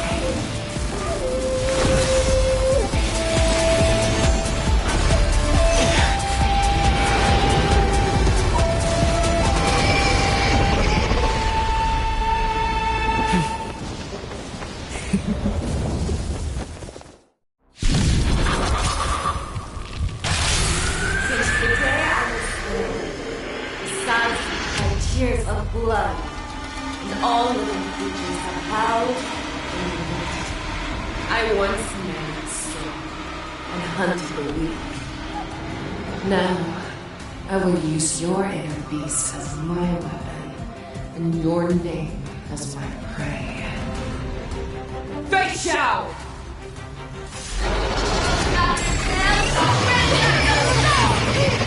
Come back your disguises and show you how cowardly and powerless you truly are, Hule! A wolf lurks in the heart of every Borisin and Foxian. The moment you grow weak, it will devour you!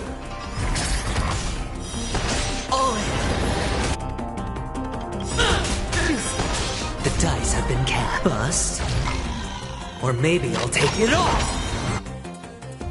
I swear to be the arrowhead. Forever triumphant! Victory is inevitable! May song bring us victory. Harmony and unity. Head your Watch your head. The market is unpredictable. Right! Investing in victory means playing the long game!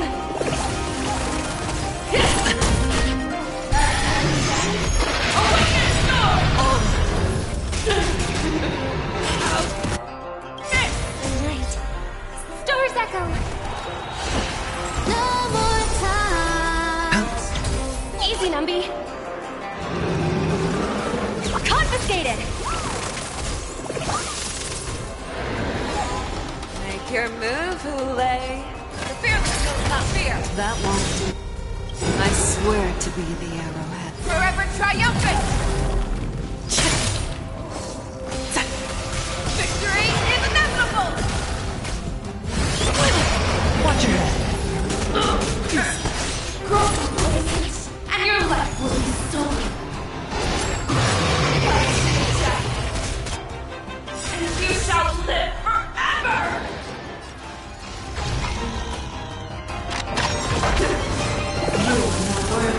Wants to devour me. I will first have to beg for my mercy!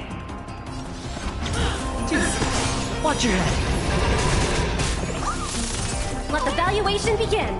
Liquidation! I swear to be the arrowhead. Forever triumphant! Victory is inevitable! Pray! Pierces your skin!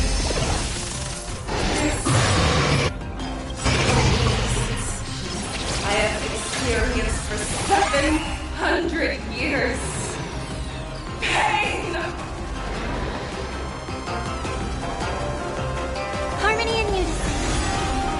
Fangs' claws have grown dull! That won't do. Watch your head. Easy, Numby. Adventure!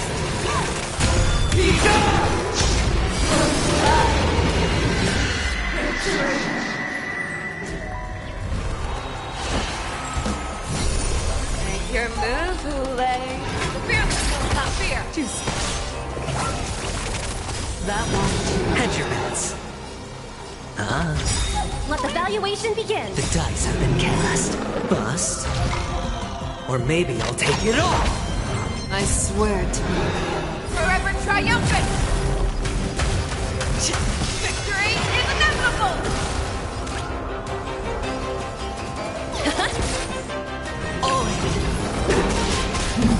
Utah, energy!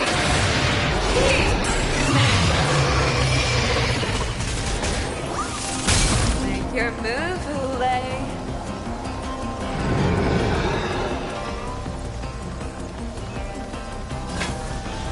Never hesitate!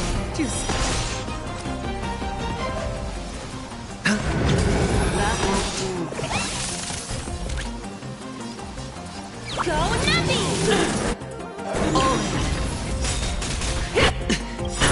No dirty tricks. I swear to be. Forever triumphant! Victory is inevitable!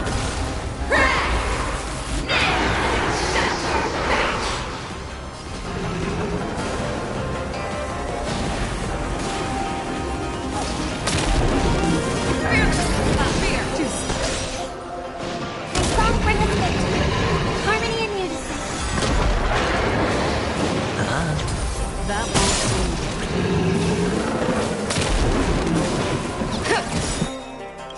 The market is unpredictable. Right!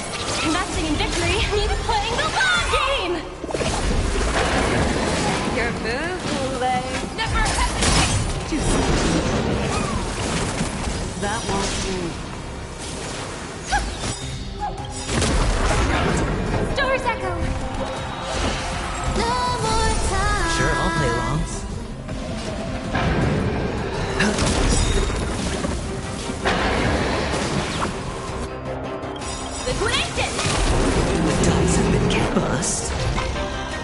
maybe I'll take it off! Watch your head! I swear to you. Forever triumphant! Victory is inevitable! One is here!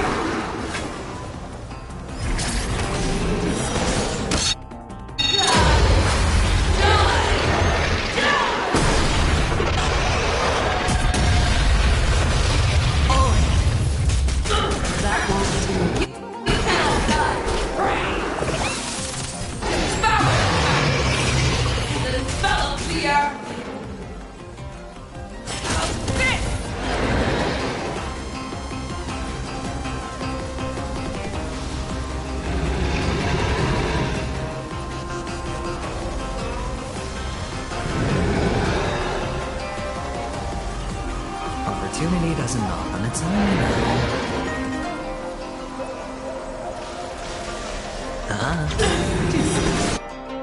I swear to be the Forever triumphant! Victory is inevitable! Easy, Numby. Go Numby! Our little hunting game ends here. I swear, mighty light of the heavens, woke in my heart, come to me. We shall conquer as one.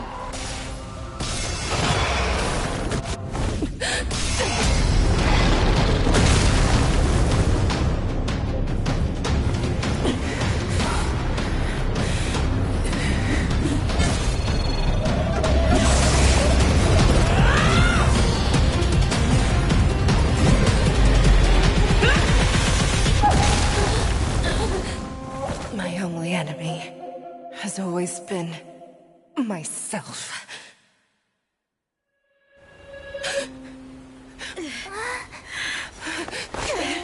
General.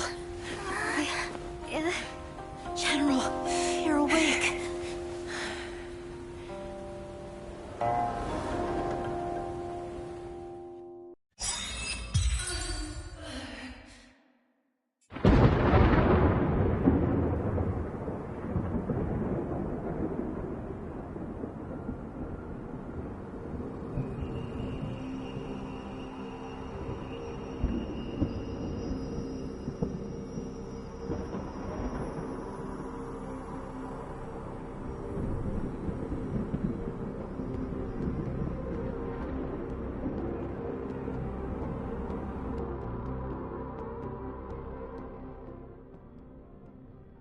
I'd like to hear their explanations.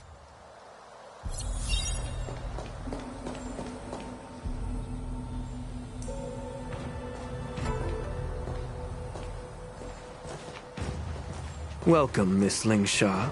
I am Preceptor Tauron. Greetings, my honored preceptor. It's been a while since we last touched base. I've brought a friend with me today. I believe you're already familiar with each other. Tauron? What? Elder Tauron? I remember when I was exiled, you were on the verge of passing on. What's with this new look? All of this is thanks to your past life. Had you not been so rash, I wouldn't have had to walk such a dangerous road to free our clan, becoming this specter of my former self. Don Hung, you've returned twice, but it seems that meeting us fossils wasn't on your agenda. Regrettable indeed. Now here you are to meet me anyway. Life does love its ironies, doesn't it? I didn't come here with Miss Lingsha today to reminisce. Indeed. When the Cauldron Master extends an invitation, it's only proper for the Preceptors to attend.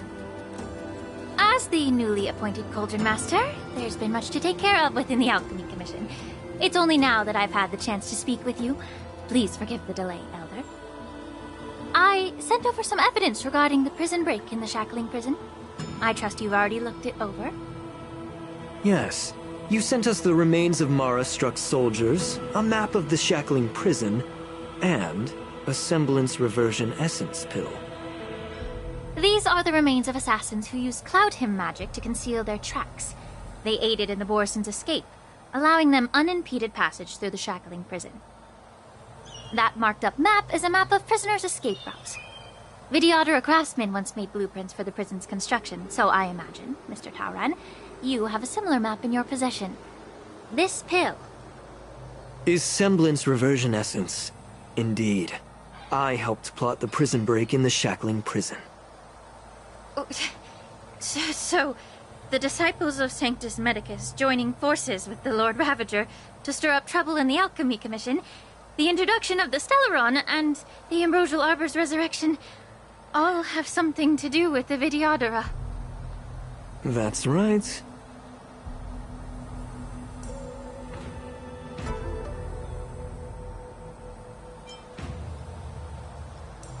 You were sent here by the General to hear my confession, weren't you?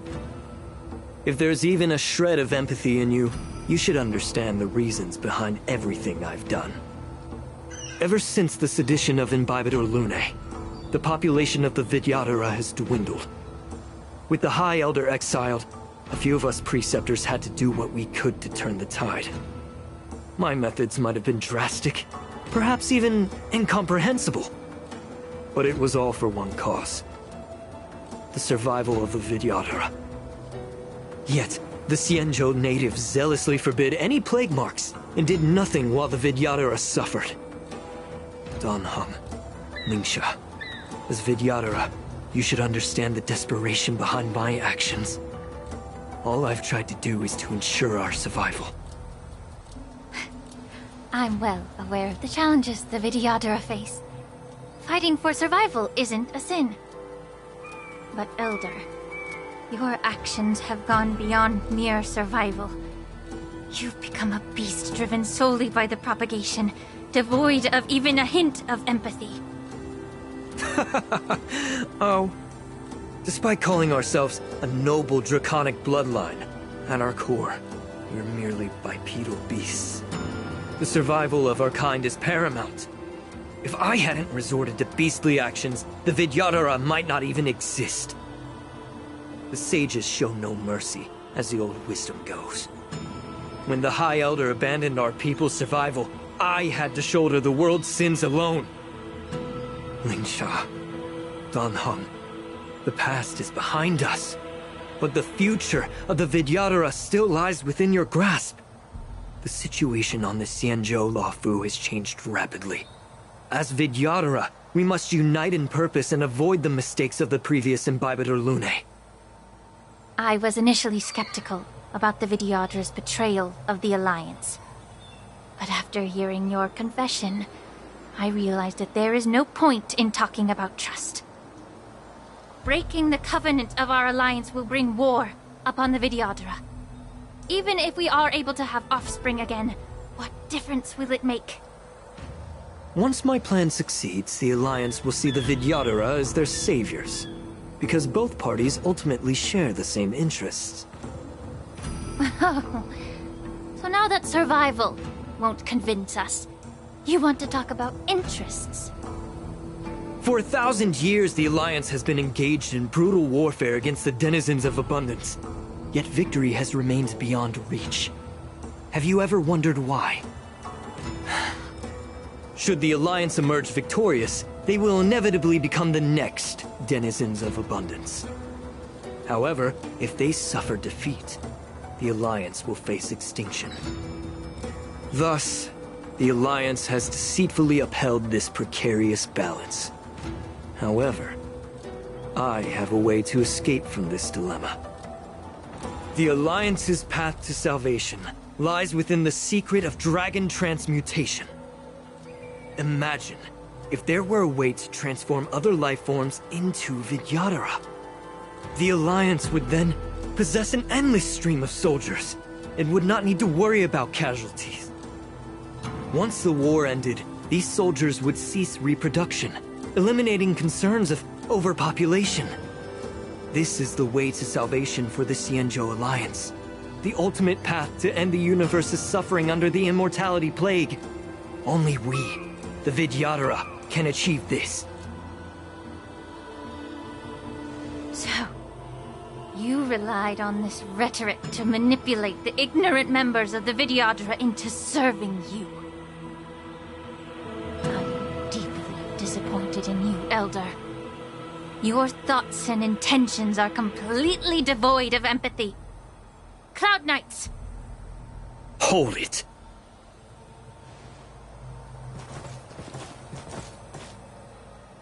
Miss Bailu! Mr. Danheng and Sister Lingsha! Everyone's here? You think I don't know why you're really here? Jing Yuan sent you here to test me, didn't he? According to the oath between the Alliance and the Vidyadhara, it's forbidden to spill Vidyadhara blood on their own territory. Are you all ready to violate this oath in the presence of the Luofu's High Elder? Dragon Lady, there's no need to panic. Elder, the Vidyadhara's sacred grounds and the High Elder are not to be used as pawns in exchange for your life. You talk a big game. As if you have the nation and the people's best interests at heart. But when it really matters, you use a small girl as your shield. It's ridiculously pitiful. I've said it before. Survival is never a sin. We're all Vidyadhara, so you should understand my intentions. And as a Vidyadhara, I will leave for you a dignified solution. Leave the Scale Gorge waterscape immediately, and appeal to the top echelons of the Alliance. Let the 6 charioteers hold a trial, and sentence me to exuviation and rebirth.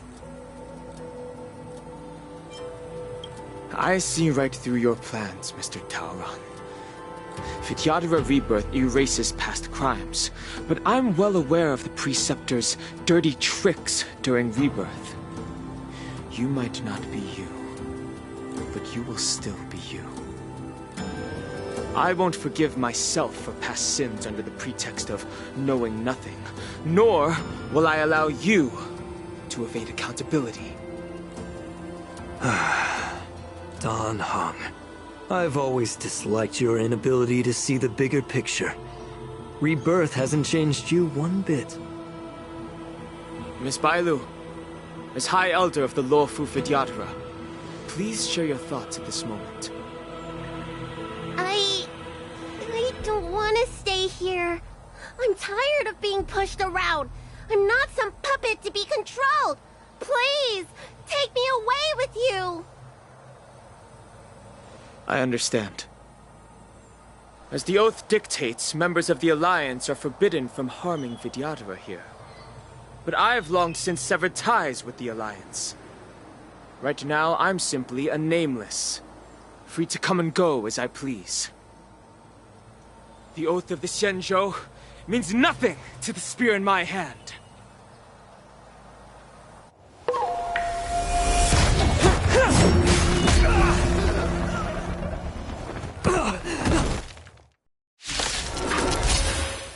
Get them! Do whatever it takes! Make sure they don't leave you alive. The fearless knows not fear! Harmony and unison. Be a pure body and mind. Bust. Or maybe I'll take it all! Watch your head! Doors echo. Welcome to my Forever triumphant! Victory is inevitable! Never hesitate! Yeah. Everything in this world is bleeding.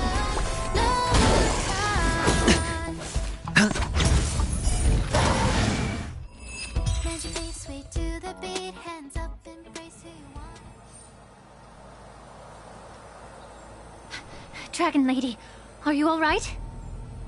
I'm fine. Thank you for rescuing me.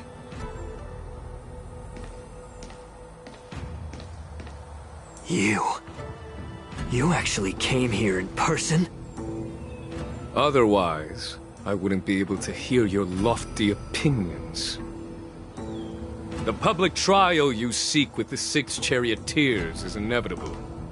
In addition, our right to the sage queller of the Feng Hu, with her hatred for evil, I'm sure she will make a just decision. If it's her, she will earn the respect and assent of all the Vidyadhara on the Lafu. In terms of martial prowess, you indeed have the upper hand. But if you're under the impression that this advantage can be used to settle the score with us preceptors, that's quite an overestimation.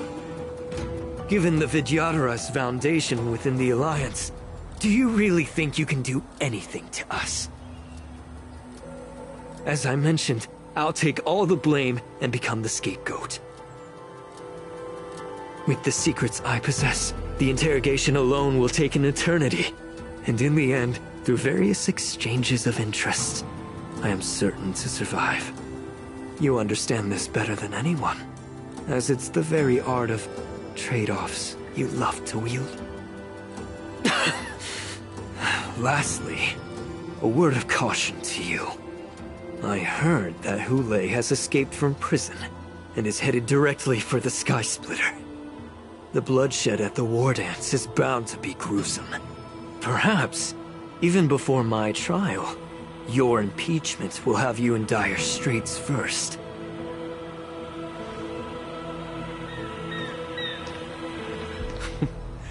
Regrettably, Mr. Taoran, the Sky Splitter only hosted Cloud Knights today. No audience. And just moments ago, Hule was executed by the Cloud Knights.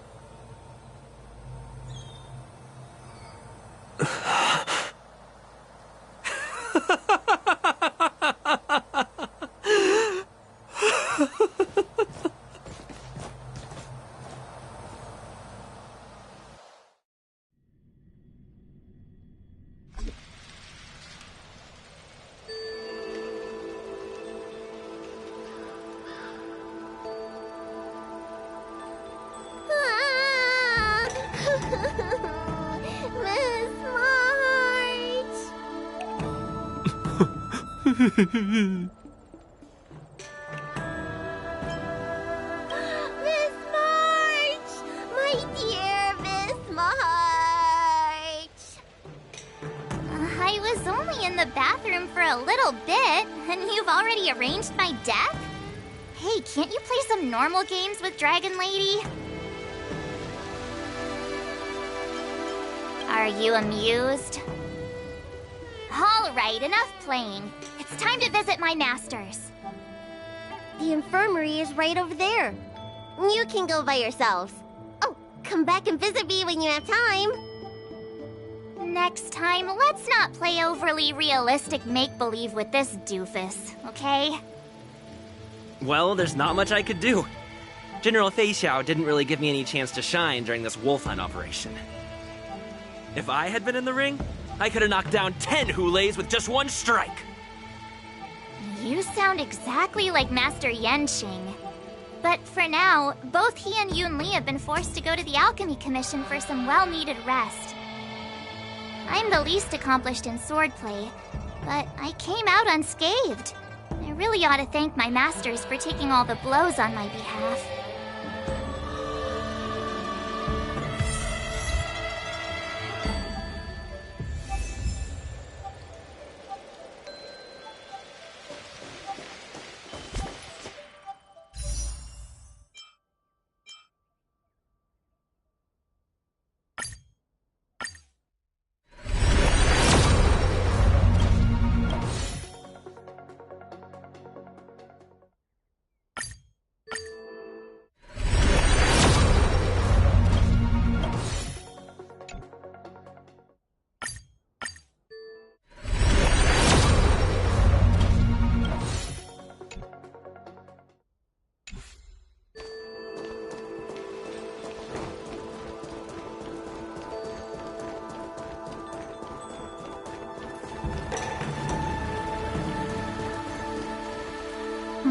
Look who's here.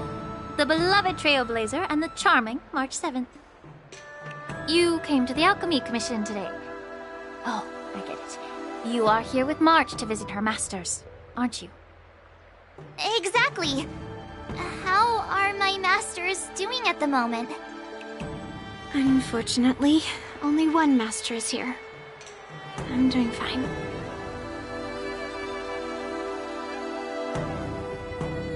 I'm just following the doctor's advice. Miss Bailu said I could take a stroll, so here I am. Your Master Yenqing wasn't as lucky. He's probably still in bed. Considering the intense battle with Hule, and then with General Fei Xiao, the rigorous sparring session with her. His small body couldn't take it anymore. Master Yun Li, didn't you also engage in combat? The little babies from the Luofu just don't have the resilience that us kids from the Zhuming have. I heard from Moza about the tough battle against the wolf troopers. You fought alongside Moza. Did you get hurt?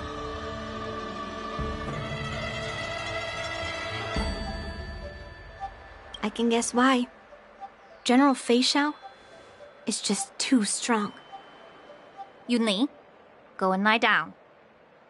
Got it, Lingsha. What about that smiley fox healer and the guy with the hood? Thank goodness you and the others found Yao Cho. He lost a lot of blood and needs to rest properly. He and Maoza are seriously wounded. I've had to forcibly confine them to the Alchemy Commission. All three from the Yaoqing are critically injured. But fortunately, the Xianzhou Laofu has a miraculous healer lady. It's a silver lining in this misfortune. It looks like the entire delegation from the Xianzhou Yaoqing is gathered at the Alchemy Commission. Why don't we go see General Fei Xiao and bring her some fruit? I would normally say no, because they need to rest. But, alas, what can you do when the two of them have a leader who's just as restless? General Fei Xiao just slipped out of the recovery room. She thinks she's so sneaky, but I know everything that happens in the Alchemy Commission. If you're looking to meet her, the luminescent depths might be your best bet. I spotted her heading that way earlier. The sound of those footsteps. They must belong to General Fei Xiao. Out and about, despite the doctor's orders. What a coincidence. Someone else who refuses to listen to the doctor's orders. Well, being a doctor myself, I don't think my knowledge of my own body is inferior to the Dragon Lady's. The healer does not heal himself. Don't try to act tough in front of me. I'm sorry, Zhao Cho. I didn't expect you to use poison that way. What a miscalculation. If only I'd found you sooner. If only I hadn't sent you to the shackling prison. The way you're speaking, is this really the Fei Xiao I know? Or could it be a Borisin assassin, imitating your voice to take my life?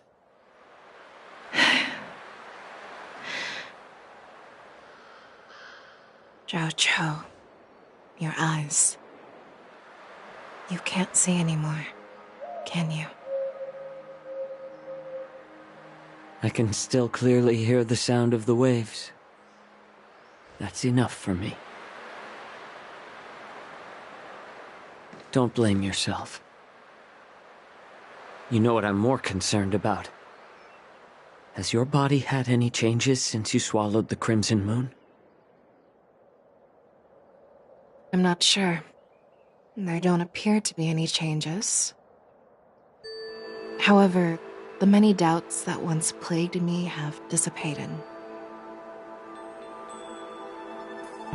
I never thought I'd live to hear you discuss your health again. But thanks to Moza and that child, The price I've paid seems trivial compared to what we've achieved. I hold no grievances, Fei Xiao. I am content.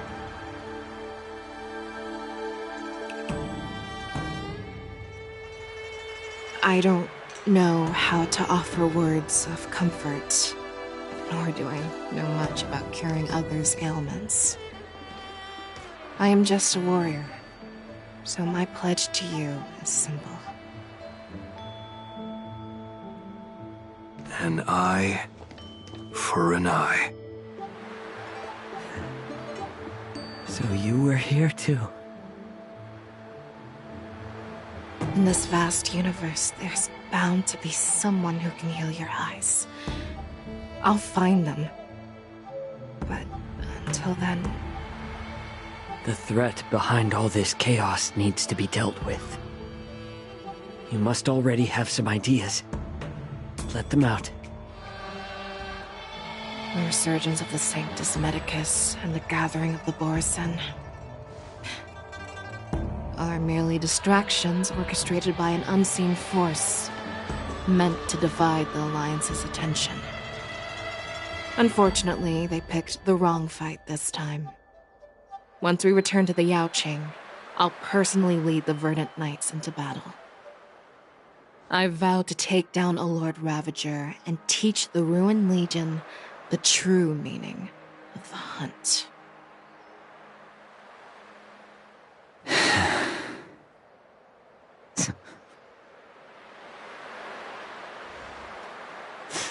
I knew it.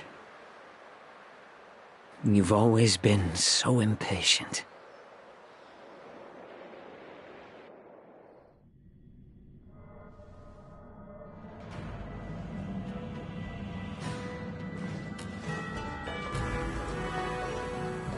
I apologize for my tardiness once again. The Alchemy Commission detained me for some time for a health examination. They released me only after ensuring I was in good condition. Oh, General, seeing you safe and sound puts our minds at ease.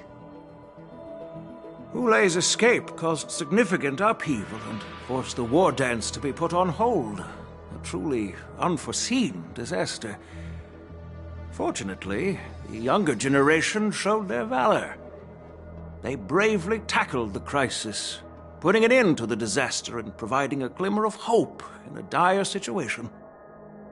Before Master Diviner Fu Xuan's departure for the Yutre, I consulted with her about the war dance. She left a note stating, "The hexagram oscillates between thunder and heaven, a sign of great power, assuring us that we would successfully navigate any challenges." She advised me to trust the younger generation's abilities and let them lead. Her predictions, it appears, have come true. It's just... the Xianzhou Luofu's long-standing duty of keeping Hulei imprisoned ended with his death on the Sky Splitter. This event is likely to bring much criticism from the Alliance's upper ranks. However, Hulei's demise might actually be a blessing in disguise. Broadcasting this news could derail the Borsen's resurgence and quash the ambitions of those who wish to take advantage of his return. Hand over Hulei's remains to the Xianzhou Yaoqing, and I'll handle the explanations to the Alliance. But what about the war dance? While the Wolf Hunt mission was a success, the events on the Sky Splitter remain a secret. However, the news of the Borsen's attacks on the streets will spread like wildfire. The war dance was interrupted, so it must be reconvened. As for the people who witnessed the attacks, beyond placating them, we also need to show them the Xianzhou Cloud Knight's fearless dedication. On the war dance's opening day, Rogue Borison attempted to stir up panic, but was swiftly neutralized by the Merlin's Claw and the Cloud Knights. A genuine tale of heroism that will captivate and calm the public. As Elder Huayan suggests, the Luofu will do its best to heal the wounded and compensate those who were affected. We aim to reopen the war dance in the coming weeks. This settles the immediate concerns on the Lawfu, but my thoughts linger on the orchestrator behind these events. From the onset of the Ambrosial Arbor crisis, the Xianzhou Lawfu has experienced numerous disturbances, directly linked to the Lord Ravager Fantilia. Her attempt to infiltrate the Xianzhou with the Borsen and sway the Lawfu preceptors to join the Sanctus Medicus's insurrection was unsuccessful. But I have a feeling that she is indifferent to the success of her plans. Rather than outright victory, Fantilia's motives seem to lie in breeding discord and chaos among allies. Should the Alliance fail to mend these rifts, it risks disintegrating into a pile of sand. The goal of the Xianzhou Alliance has not changed for thousands of years. Perhaps we should point the weapon in our hand toward this new adversary. I plan to bring this matter before the Marshal following the war dance. With Elder Huayan's insight, one wonders how the Marshal will react. It's clear we're engaged in a game of chess not seen in thousands of Amber eras. A game where even the strategists become pawns in battle, where the stakes are as high as the fates of countless stars in the sky. Predicting the Marshal's decision is beyond me, yet she's well aware of our concerns. She has tasked General Yao Guang with performing extrapolations day and night to gauge the situation comprehensively. We gathered today not just to tackle the Lawfu's predicaments, but also to address a matter requiring our collective presence. Yao Guang has sent a message from the Xianzhou Yuchui, informing us that she wishes to share the results of recent calculations she made within the Matrix. Xing Yuin, I'd like to borrow the seat of Divine Foresight's chessboard for this purpose.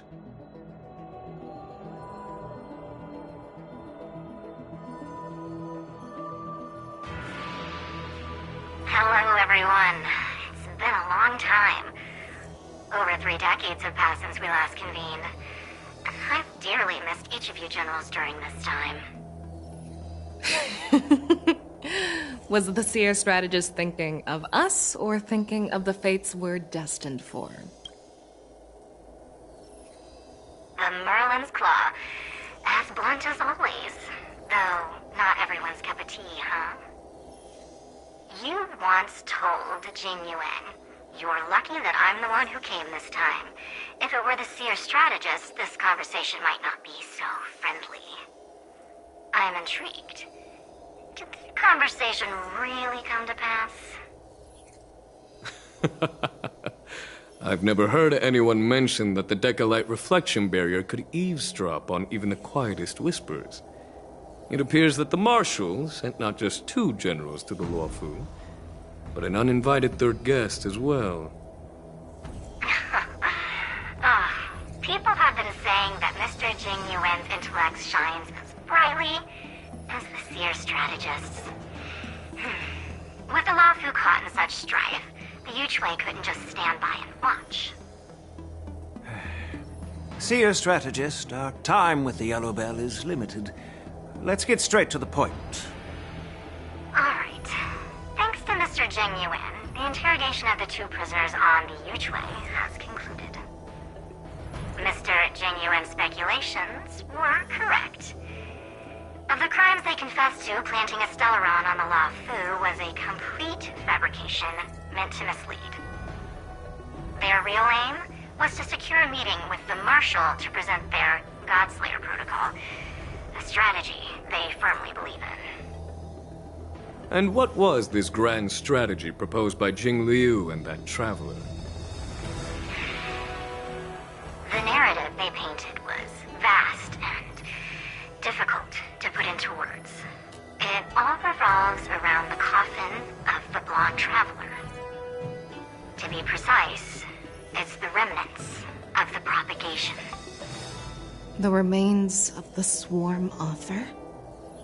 More accurately, it's a fragment of the divine body.